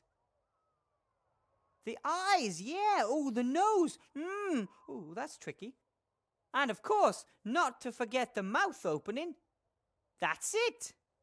Perfect. Should Blockin' Van Buren manage to fire me, I think I'll turn sculptor or golem head designer.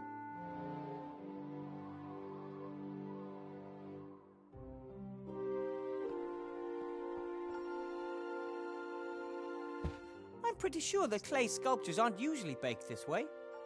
But hey, this is innovation.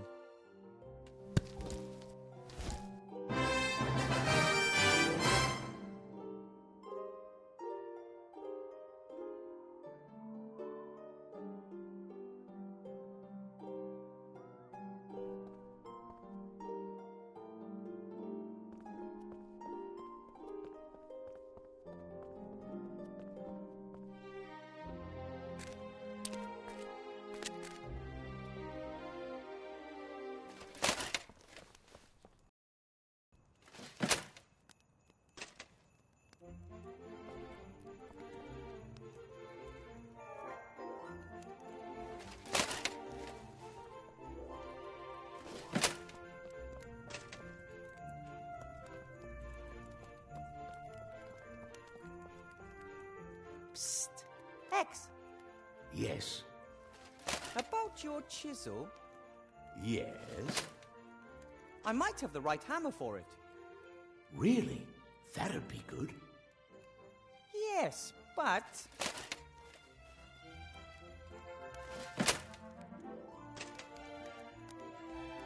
I'll only give you the hammer if you give me the chisel. Then you'll have a chisel and no hammer, and I'll have a hammer and no chisel. I just wanted to check if you were paying attention.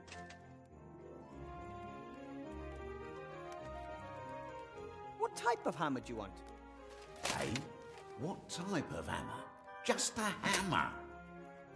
Oh, but there's a whole range of them. I lived with the dwarves for a long time and learned quite a bit about hammer technology. You could have a dwarven steelhead hammer, a common roundhead hammer, a war hammer, an MC hammer. A dwarven steelhead hammer? Yeah, left or right-handed. I just want to knock a few stones out of the wall. Out of this wall? What kind of chisel have you got? When was it made? Oh, what type of alloy did they use? I don't know. Hammer and chisel have to be perfectly matched, you see. If they're not, well, things can get pretty ugly. Really?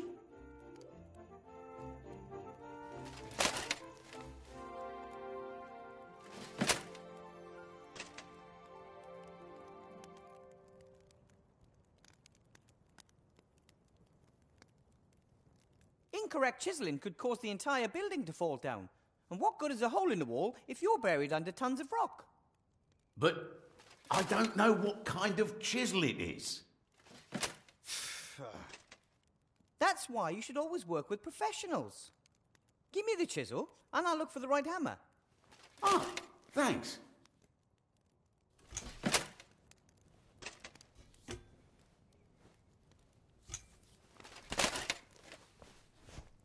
Well then, I have to be going. Take care of yourself, brother.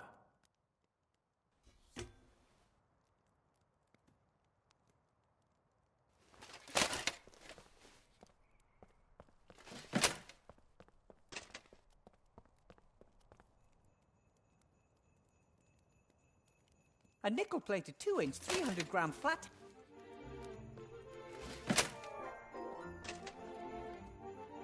There are loads of election death. Hey, Archmage Alistair's a trade, and here, those are.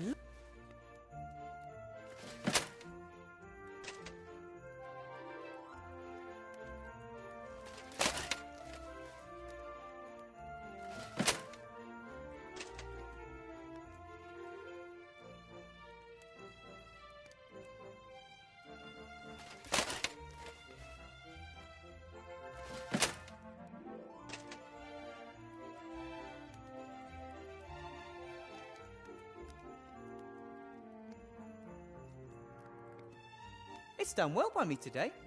I hope. Okay, troll spit isn't as sticky as troll snot, but maybe it'll do as a substitute for paste.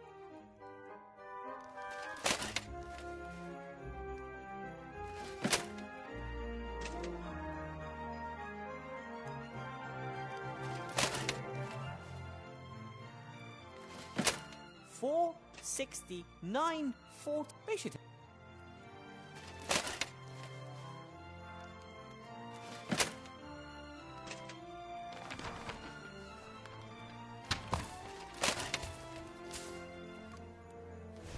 So.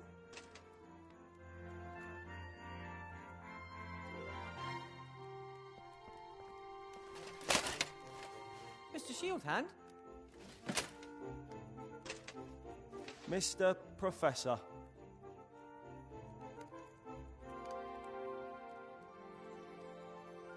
There's a protest poster on the notice board over there. So? It's against Council Leader Van Buren. What filth! That's vandalism of the worst kind.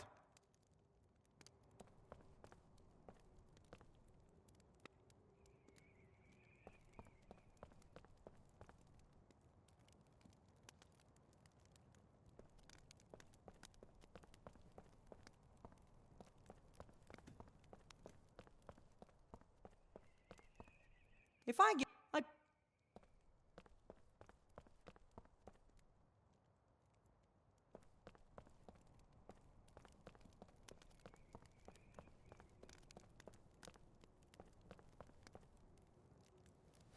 Sorry, old friend.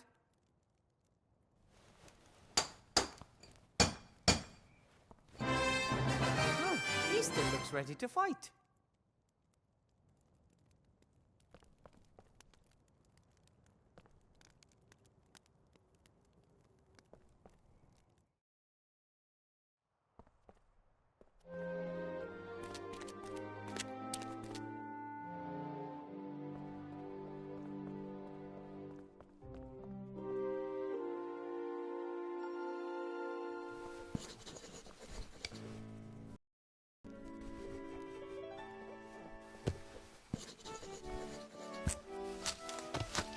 Now it has a couple of nice, strong arms.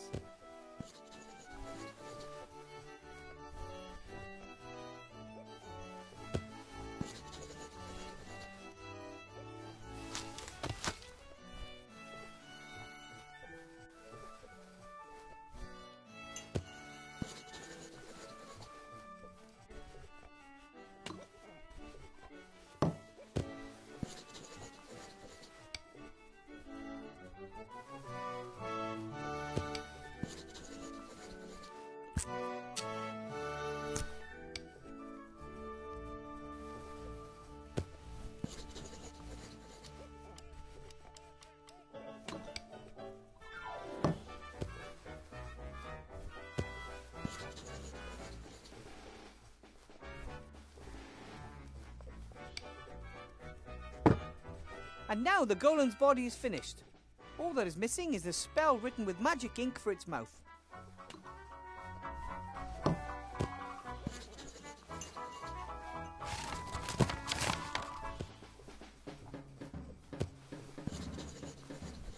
Different posters from the protest. I get...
What can I do for you?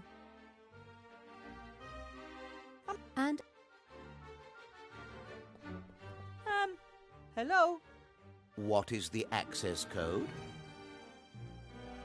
The code is 46941. Correct. Then shouldn't you be opening right about now? I don't know your voice. Headmaster Block hasn't introduced you to me. But I have the code. I have a dual-level security system. The correct code must be delivered in the voice of a teacher whom I know. That would have been too easy.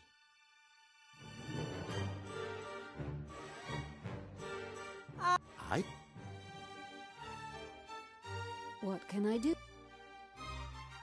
Can you imitate voices? I can imitate the call of more than 17 birds.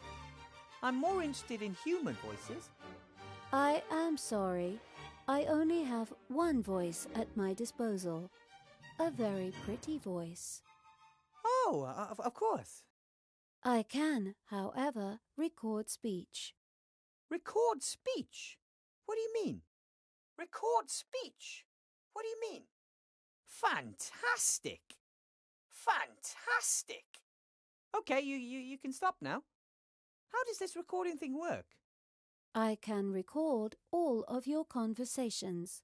If desired, I can play back only certain parts of the recording. You mean that if I can somehow get the headmaster to say 4, 60, 9 and 41 in conversation, you could repeat those numbers in his voice? Correct. Excellent.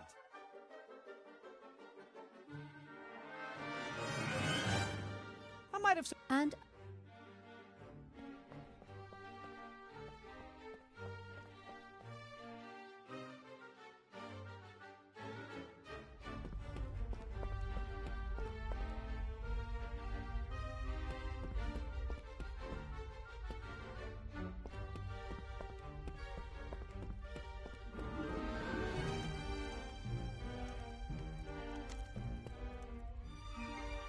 as soon as I have time, I might see if some of these books actually belong in the library. Then again, I'd say they're more likely notes from former teachers and learning materials. And what's this? Oh, a class photograph. For a while, photography was very fashionable. A sorcerer unveiled these little devices which could take detailed pictures of the real world. However, it turned out that small demons inside the cameras were responsible for painting the pictures. They stole a piece of soul from those photographed. Photography quickly went out of fashion.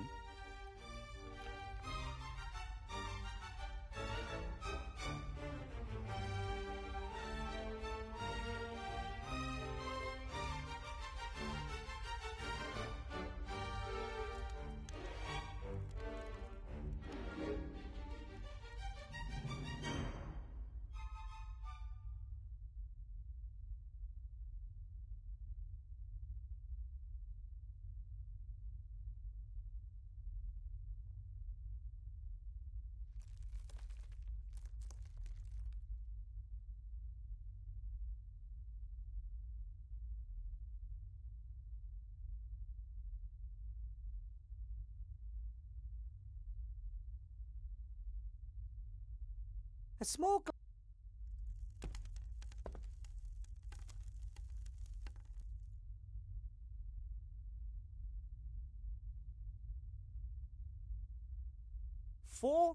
they should help. One of the first clues that demons were in the cameras was that those photographed made strange grimaces they would never make in reality. A number of the students in this photo look more than odd. The graduating class of 1462 is written in ornate script above the image. One of the first clues that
I don't have anything to talk to Blood.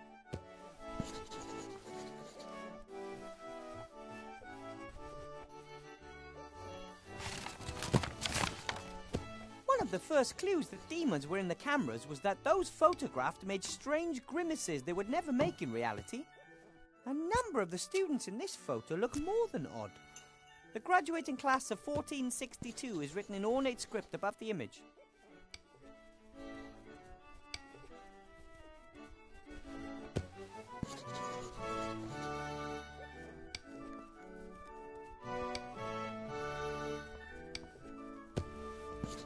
This photograph of a school class was in the wrong cupboard. I'd like to file it away correctly, but I don't know where. Show me that. The year is written boldly and clearly. 1462.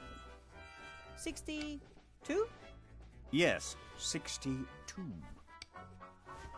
Ah, thanks for your help.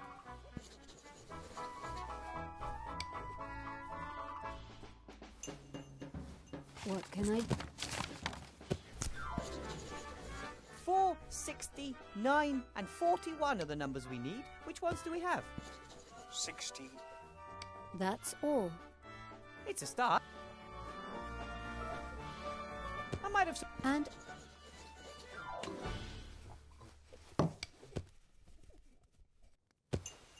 And...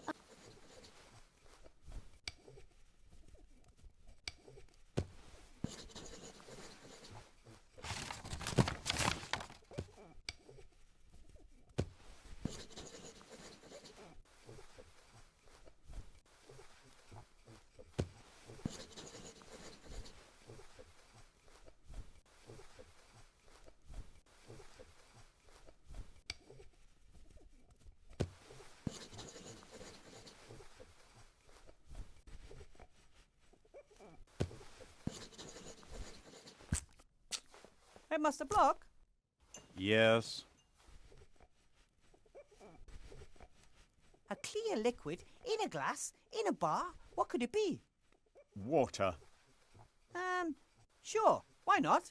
A nice glass of cold water. It's warm water. I drink 2 glasses of warm water every evening. It helps the digestive process. Why don't you drink 3 glasses of water? Or 4? 4 glasses of water in one evening? That really would be decadent. Besides, you'd probably have to keep getting out of bed to go to the toilet. Yes, 4 glasses of water would simply be too many. But it's good that we were able to talk about that. Why did they appoint you, of all people, treasurer? Well, I think the leader of the council values my punctilious manner and neat bookkeeping. In addition, I was, if I may be so bold as to simply come out and say it, mathematics champion for several years in succession in my youth. Would you please say the word 9, Headmaster Block? No. Why should I? Just because? Professor Weathervane, it may be that you pass your evenings with silliness, but I prefer to be productive in the twilight hours. Of course. Forgive me.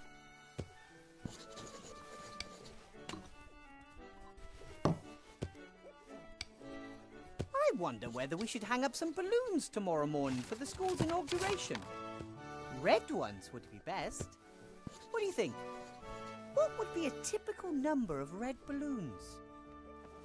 We don't have scope in the budget for balloons. I also find them rather unsuitable. 98, maybe? 99? I said no balloons.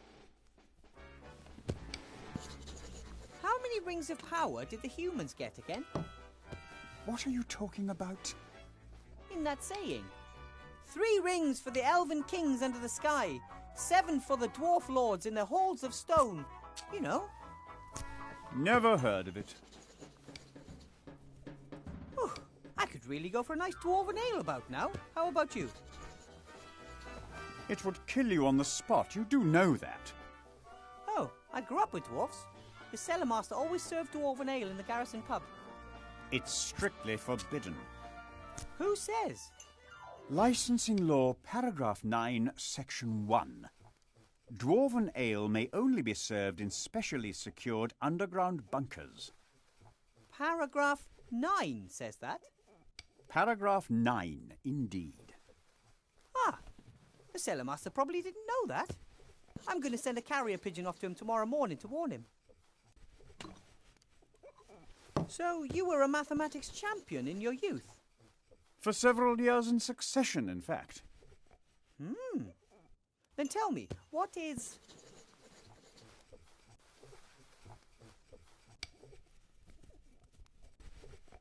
$65 plus 23 minus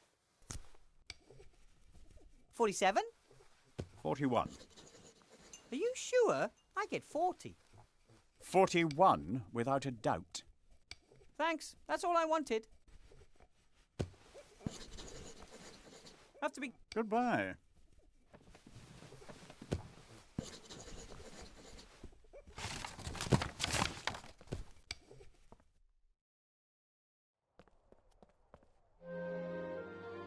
What can I do?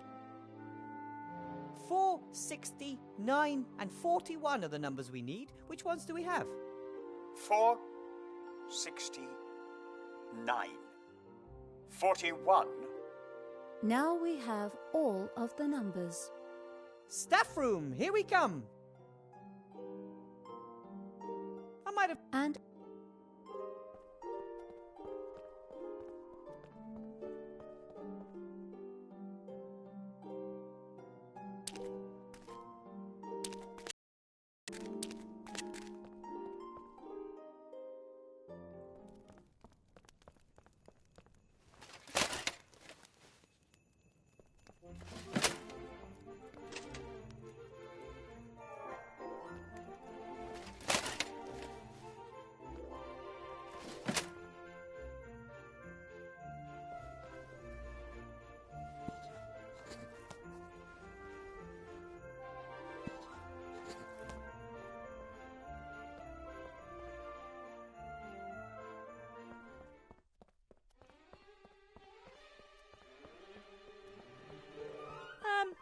Hello? What?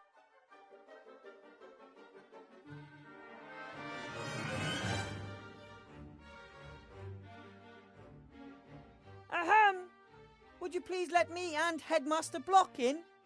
I only heard the footsteps of one person. 4, 69, 41. Oh, pardon me, Headmaster Block. That's better.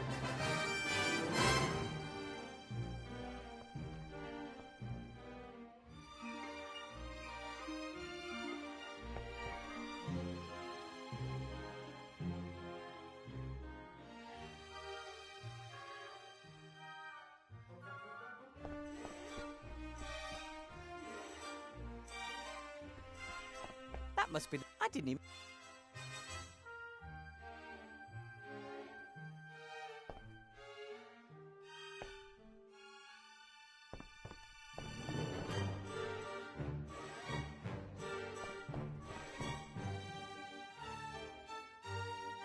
Right then. Blocky was fiddling with this straw when I surprised him. A small bottle. What's this? A letter. Dear Council Leader Van Buren, rest assured of my fullest support during the election campaign.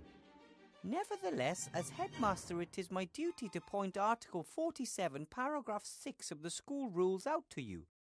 Advertising of any form is prohibited in the school, and I must insist that the entire campus be left out of the electoral campaign.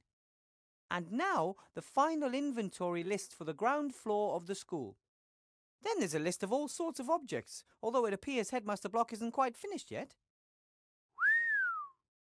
I'm impressed. The headmaster forbids advertising in school, even if it is for Van Buren's campaign. Law and order seem more important to him than personal benefit. And yet he tries to badger me out of the school. Strange.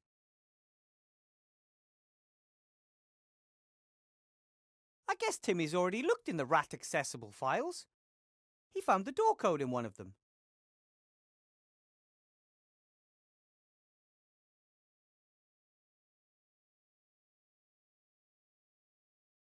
Blocky won't mind if I borrow his pen. Well, he probably would. But he doesn't need to know.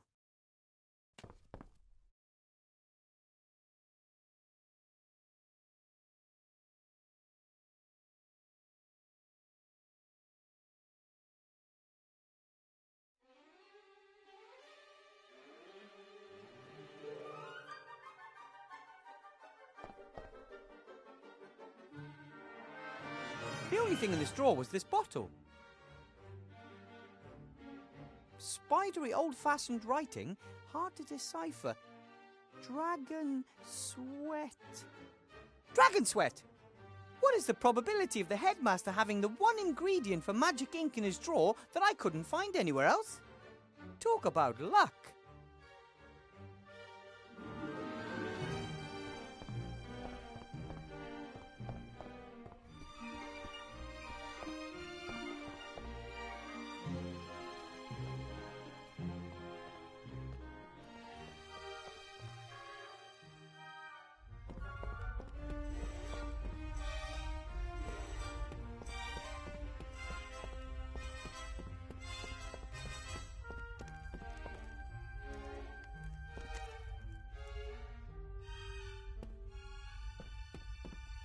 I never thought that magic could be so complicated.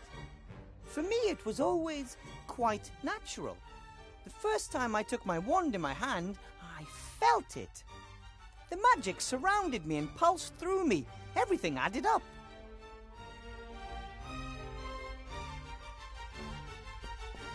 I've got a clasp block.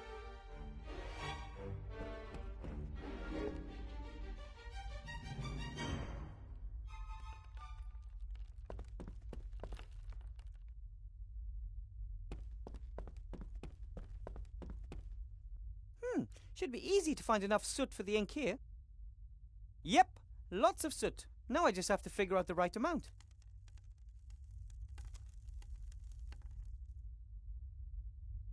If I have to mix some magic ink, this is certainly the best place to do it.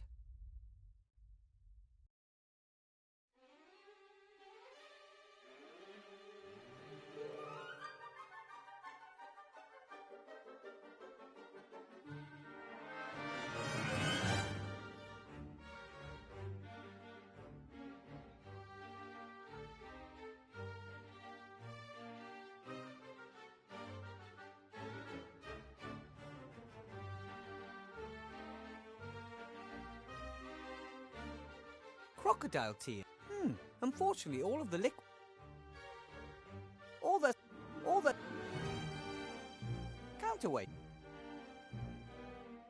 Ah! Well, I'll add exactly 12 drops of dragon sweat to the pot. And done! According to the recipe, I have to add exactly 1 sea stone small ounce of soot to the ink. And I'm not sure that this is 1 sea stone small ounce.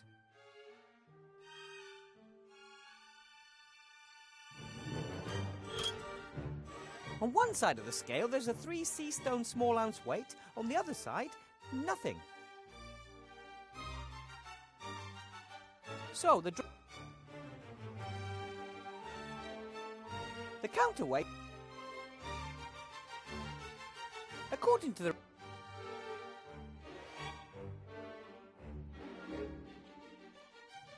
counterweight weighs 3 sea stone small ounces, but I have to weigh out exactly 1 sea stone small ounce of soot.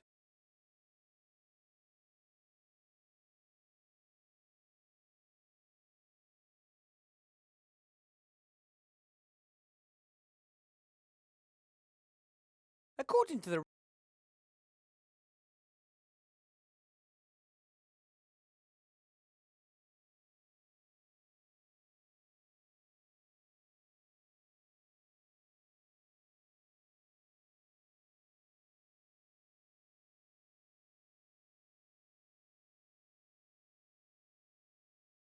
Right then, the counterweight weighs exactly 3 sea stone small ounces. The chocolate weighs 2 sea stone small ounces. That means that when the weight is exactly the same on both sides, I'll have added exactly 1 sea stone small ounce to the pan. And that would be the case right now. So the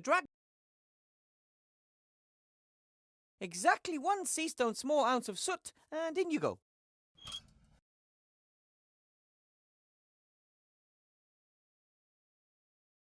The paper bears the code.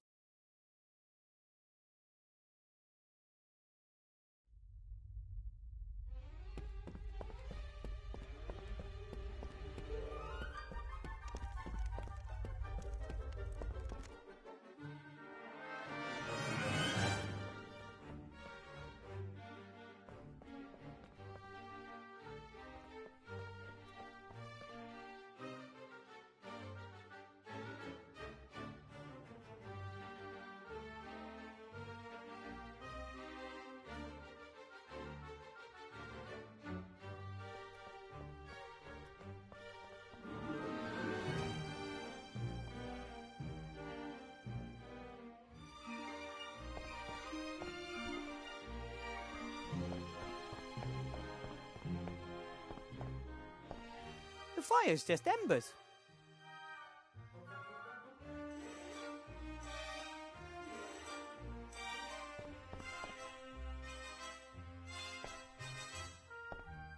I'm not. I'm a little.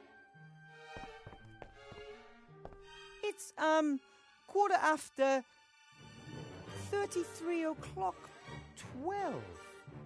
The inauguration ceremony with the Archmage will be held here tomorrow morning at 9 o'clock Standard Time. That would be 87 minus 12 in the morning and...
all I've...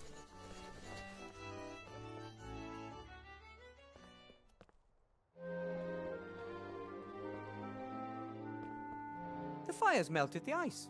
Now it's water. The fire's melted...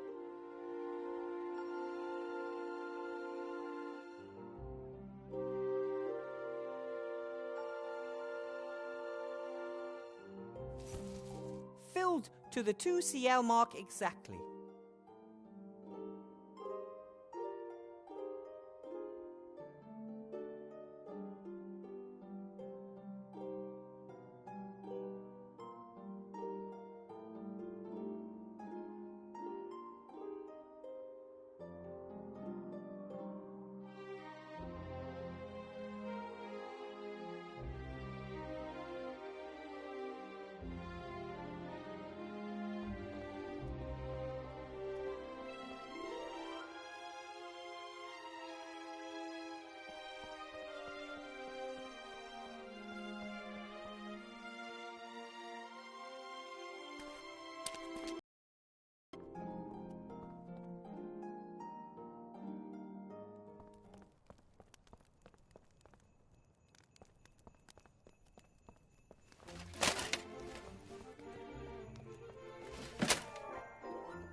No!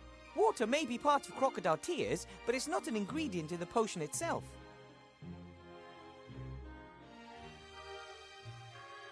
All right, now 2 CL of water to the salt, and I have the right amount of crocodile tears. The concentration may be wrong, but I've never heard of that playing a role in alchemy. It's the amount that counts, the amount's the thing.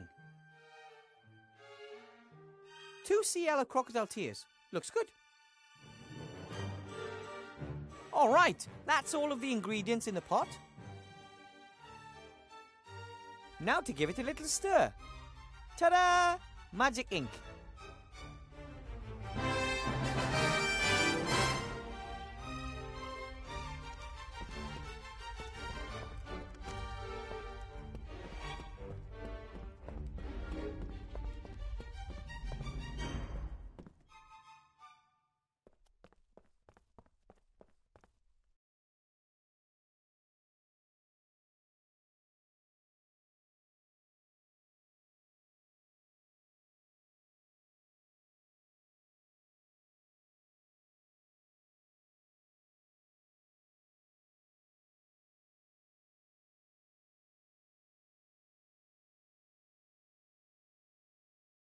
Right then, what do I need to write on the piece of paper to bring the golem to life? Just live? Yes, in principle. But in golem language, and that's complicated, I'll dictate it to you. Grolop Krishna Kalabeb. Wait a minute. Grolop Krishna Kalabeb?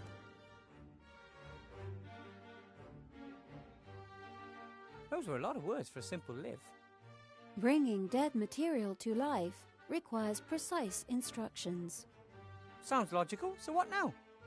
Put the piece of paper in the golem's mouth. The rest happens automatically. But not before. Bringing half-finished golems to life is strongly discouraged.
Here we go. Blout, it's time. Do you want to watch? Time for what? What are you two up to? Williber build golem. Impossible. Come, you allowed not to. Right then. Live! What are you doing? I felt it'd be boring without some thunder and lightning and so on. Bosh!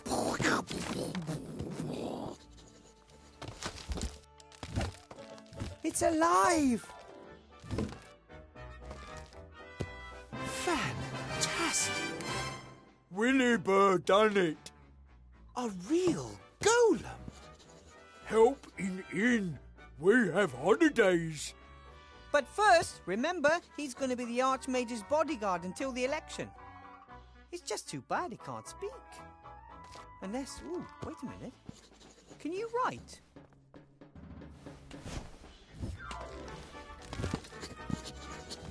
What are your orders, Master?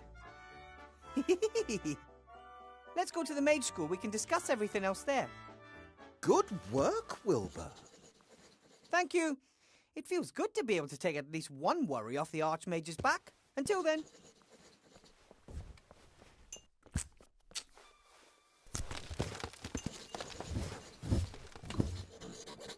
Mwah ha ha. Mwah ha ha ha ha.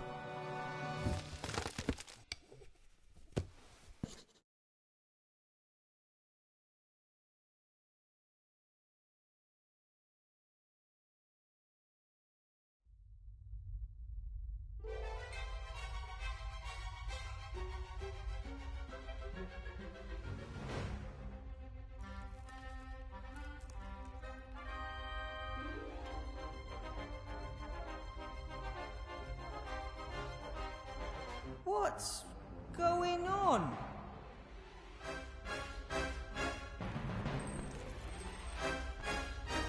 You looking for this? What the?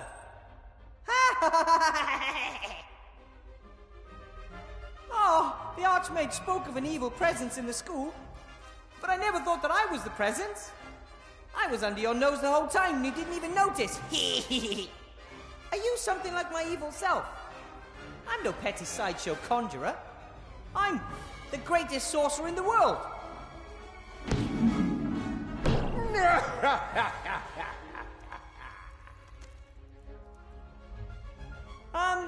And you're...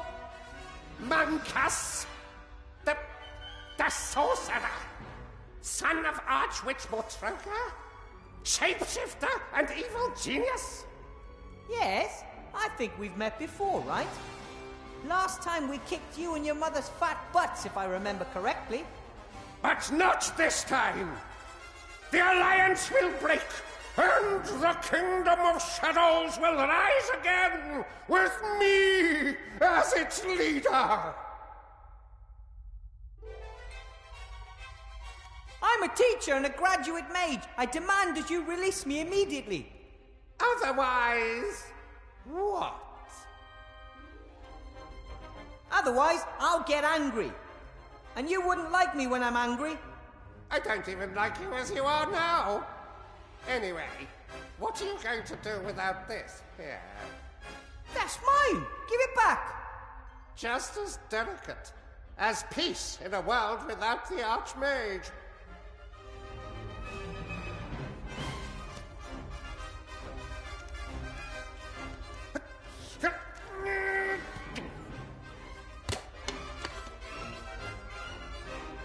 Ha ha!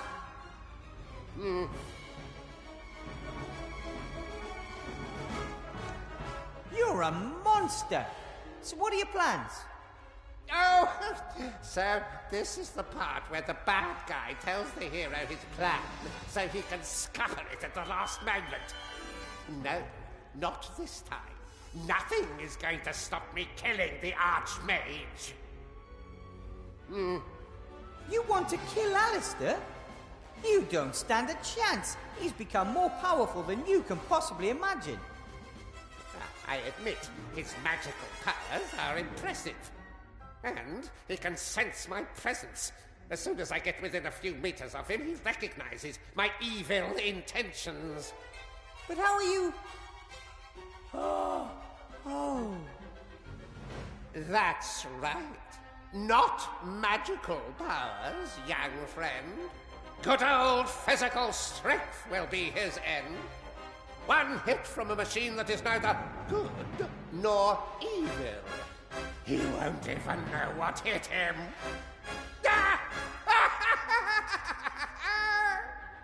You, go on ahead. I'll follow soon.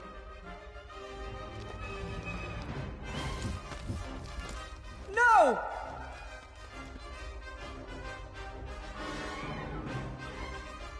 I'll stop you! You're not going to do anything to Master Alistair. Oh, really? Master Wilbur Weathervane, the big hero, will prevent it? The very same Master Weathervane who built me the weapon I need? No! What will the people say when it's your golem who crushes the Archmage? And that's not all.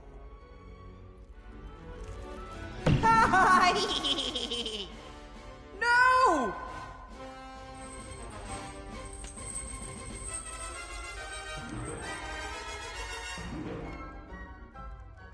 I really hope that it wasn't a student.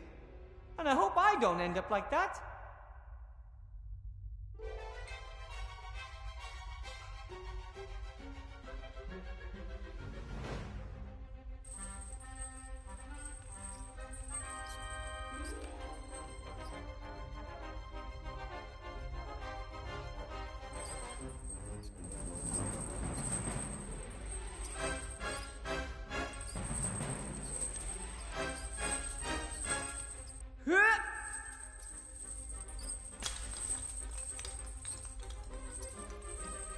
I can't get any closer to it, but I got the skull and a little bone that was hanging off it.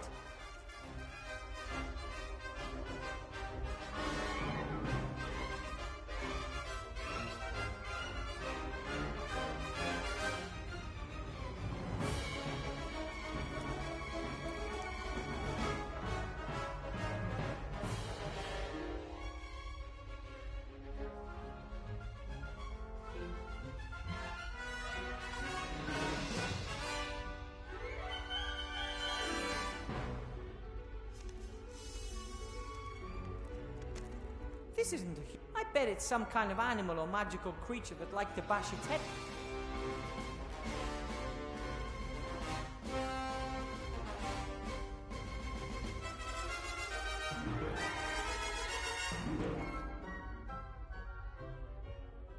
No wonder the bone was hanging onto the skull. It's shaped like a hook.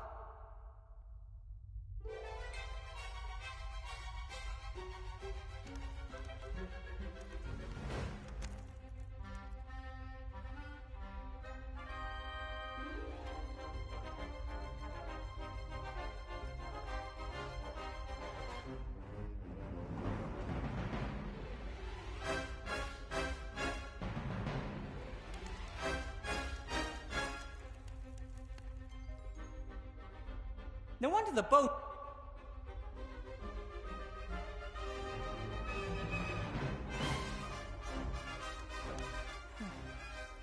Some mages can perform magic without a wand. That would be really useful about now. The wand would fly into my hand, I would cut my bonds, and no ice monster, or anything else, could hurt me.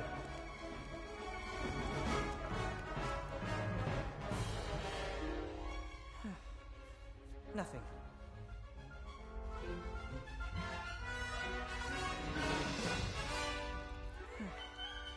Nothing. I think that's...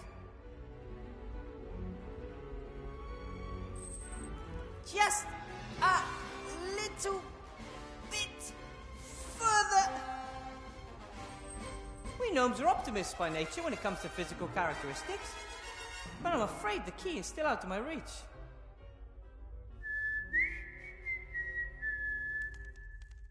Timmy! What are you doing, Mr. Professor? Long story. You gotta get me out of here, okay? Fast!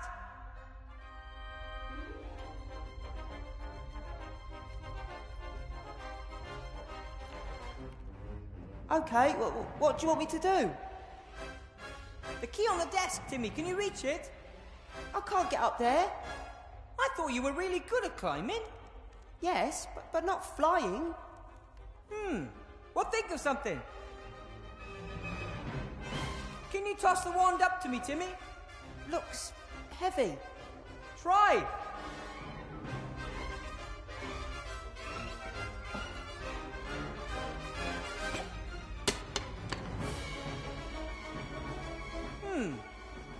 Oh well. Good try, Timmy.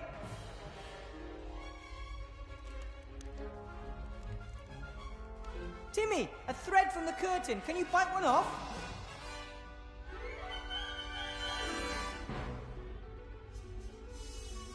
Well done! Somehow we need to get Timmy onto the desk. No wonder the bone was hanging onto this. Somehow we need...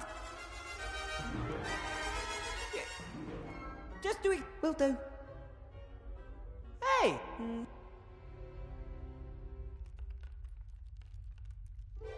You're doing a great... Timmy's not the strong, but he's my best. Somehow...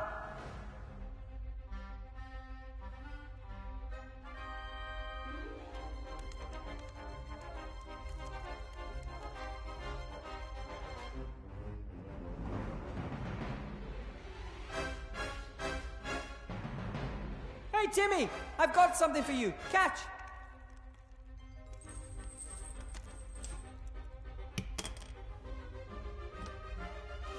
Great! Now, please tie the hook to the end of the thread. Excellent! A grappling hook. Can you use the grappling hook to climb onto the desk, Timmy?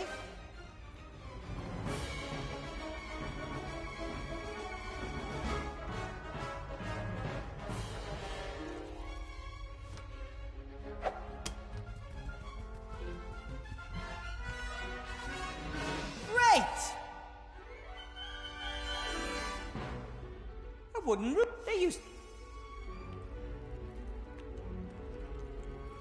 the ruler, Tim.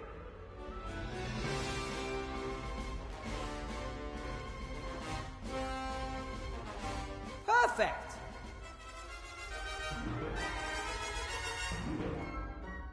Right! Grab the key!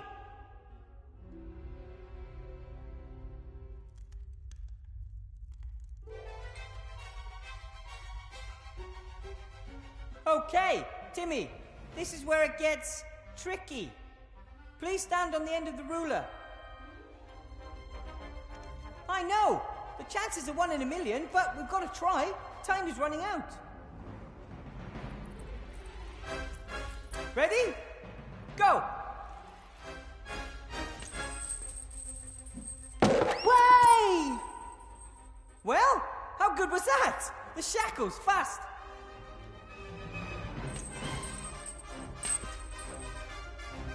I love it when a plan... Ah! Ow! Well, I'm free.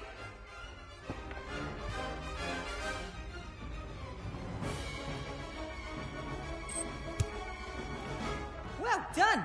Now listen to me. You run as fast as you can to your Uncle Remy and tell him that there's an attack planned on the Archmage. Got it? An attack on Master Alistair? That shapeshifter Monkus is behind it. And he has a golem. My golem. We can do it. I'll get Uncle Remy.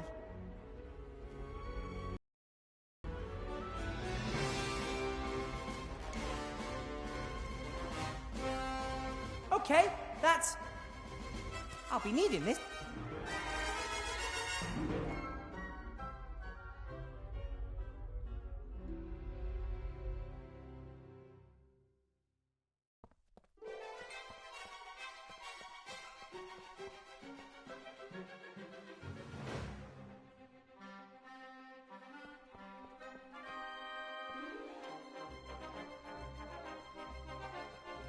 I need to get in the hall immediately. Stop. Admission only by written invitation.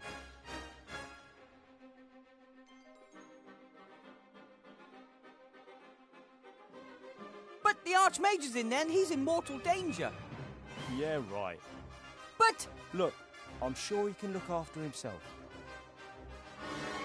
I don't have time to play games, Shield Hand. You're going to let me in there. Hello? Such a tone of voice from oh-so-friendly little Weathervane? Now! I don't think so. I think you should... Ah!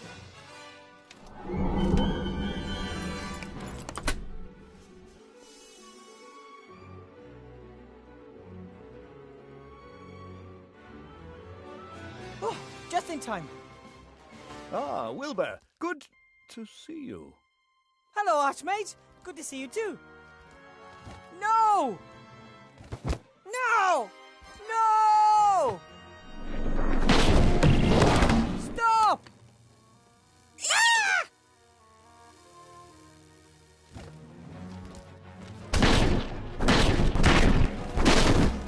Enough! I should have known that you'd be behind this, Monkus. This is the last time you hurt Avantasia. I'm going to have you imprisoned and...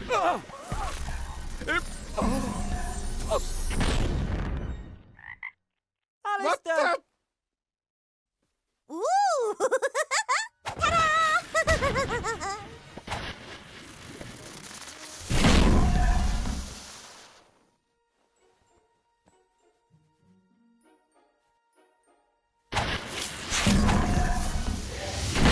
Danger! We have an intruder! Wilbur Weathervane! What the... You're too late, Shield Hand. The Archmage has been murdered. By him! But... what? How? He has murdered the leader of the Alliance, which makes me the new leader. Arrest him, Shield Hand! But...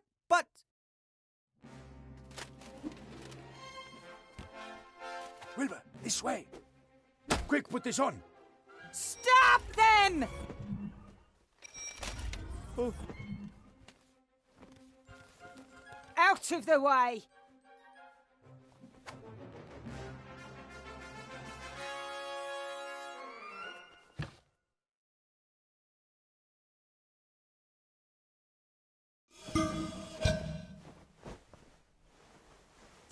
Archmage! We have to... We can't do anything right now. We should first consolidate our position and gather information. What happened exactly?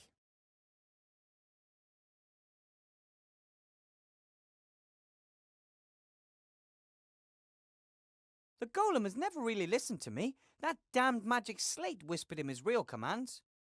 I built the weapon which tried to kill the Archmage. If you want to blame someone, then start with me. I encourage you to build the thing. It was my duty to not just think of the good, but also the bad it could cause. Monkus is behind all this. He tricked us all. Monkus? The sorcerer? He can use his amulet to transform himself. He assumed the role of the street urchin and the school headmaster, at least temporarily. We never found him in the Tower of Evil. And how could we? He must have disguised himself as one of our own soldiers and come with us to Seastone. And your wand, what was that all about? The Archmage is the most powerful mage I know, and I saw him being turned into a frog, just like that. I don't know. It behaved strangely yesterday in class too. But I never would have thought that it was so powerful that even a little girl... It was the wand. The whole time. It did all the magic, not me. It's so powerful that even a little girl... It's all my fault. I didn't recognize Monkus, and I didn't realize there was a dark force coming from my wand because... Wilbur. Because, in reality, I'm not a mage at all.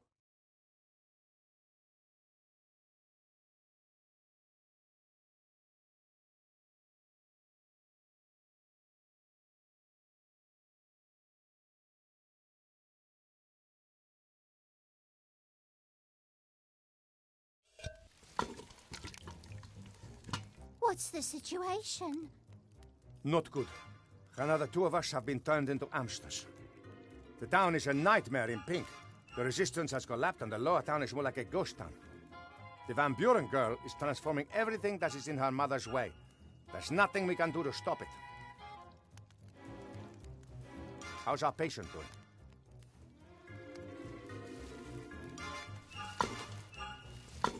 Come on, Wilbur. You can't go on like this. You've been lying there for days. We need your help. Go away! Come on! We have to get the wand back off Van Buren's daughter and find a way to destroy it. And none of us knows about magical wands. You're the only one who does. I don't know a thing about magic. I just waved a magic wand around and if all went well, I was able to light a fire. A little girl could transform entire cities with the same wand. But you still know more about magic than we do. And then there's your legendary ingenuity. Where did it get me? I killed the Archmage and plunged the world into chaos. The world is always in chaos. And Alistair might still be alive. Master Alistair's gone. He was transformed and we left him. We don't know if they've killed him. The council leader might be keeping him as a trophy. Van Buren has turned the school hall into a headquarters because the Archmage's office in the Mage's Tower is hiding from her. And all the rat holes in the school have been blocked off, so we don't know what is going on in there. That's wishful thinking. Alistair's gone. And if even Alistair wasn't able to stop Van Buren's daughter, then we shouldn't risk any more lives. We've no chance. We mustn't give up hope. Come on, Wilbur. We'll find a way to break the power of the wand. Together. I can't. I'd just make things worse. No, you wouldn't. And you've wallowed in self-pity for long enough. Hey. There's no place for layabouts or cowards in the Resistance. That's not... Yeah? It's not what, Wilbur? You're right. I'll go back to the White Ridge Mountains. Fine. Then go home and wait until the war comes to you. But my ring stays here. Hey, don't! Ah! Ah! If you want to know what's going on with the wand, find me at the entrance to the lower caves.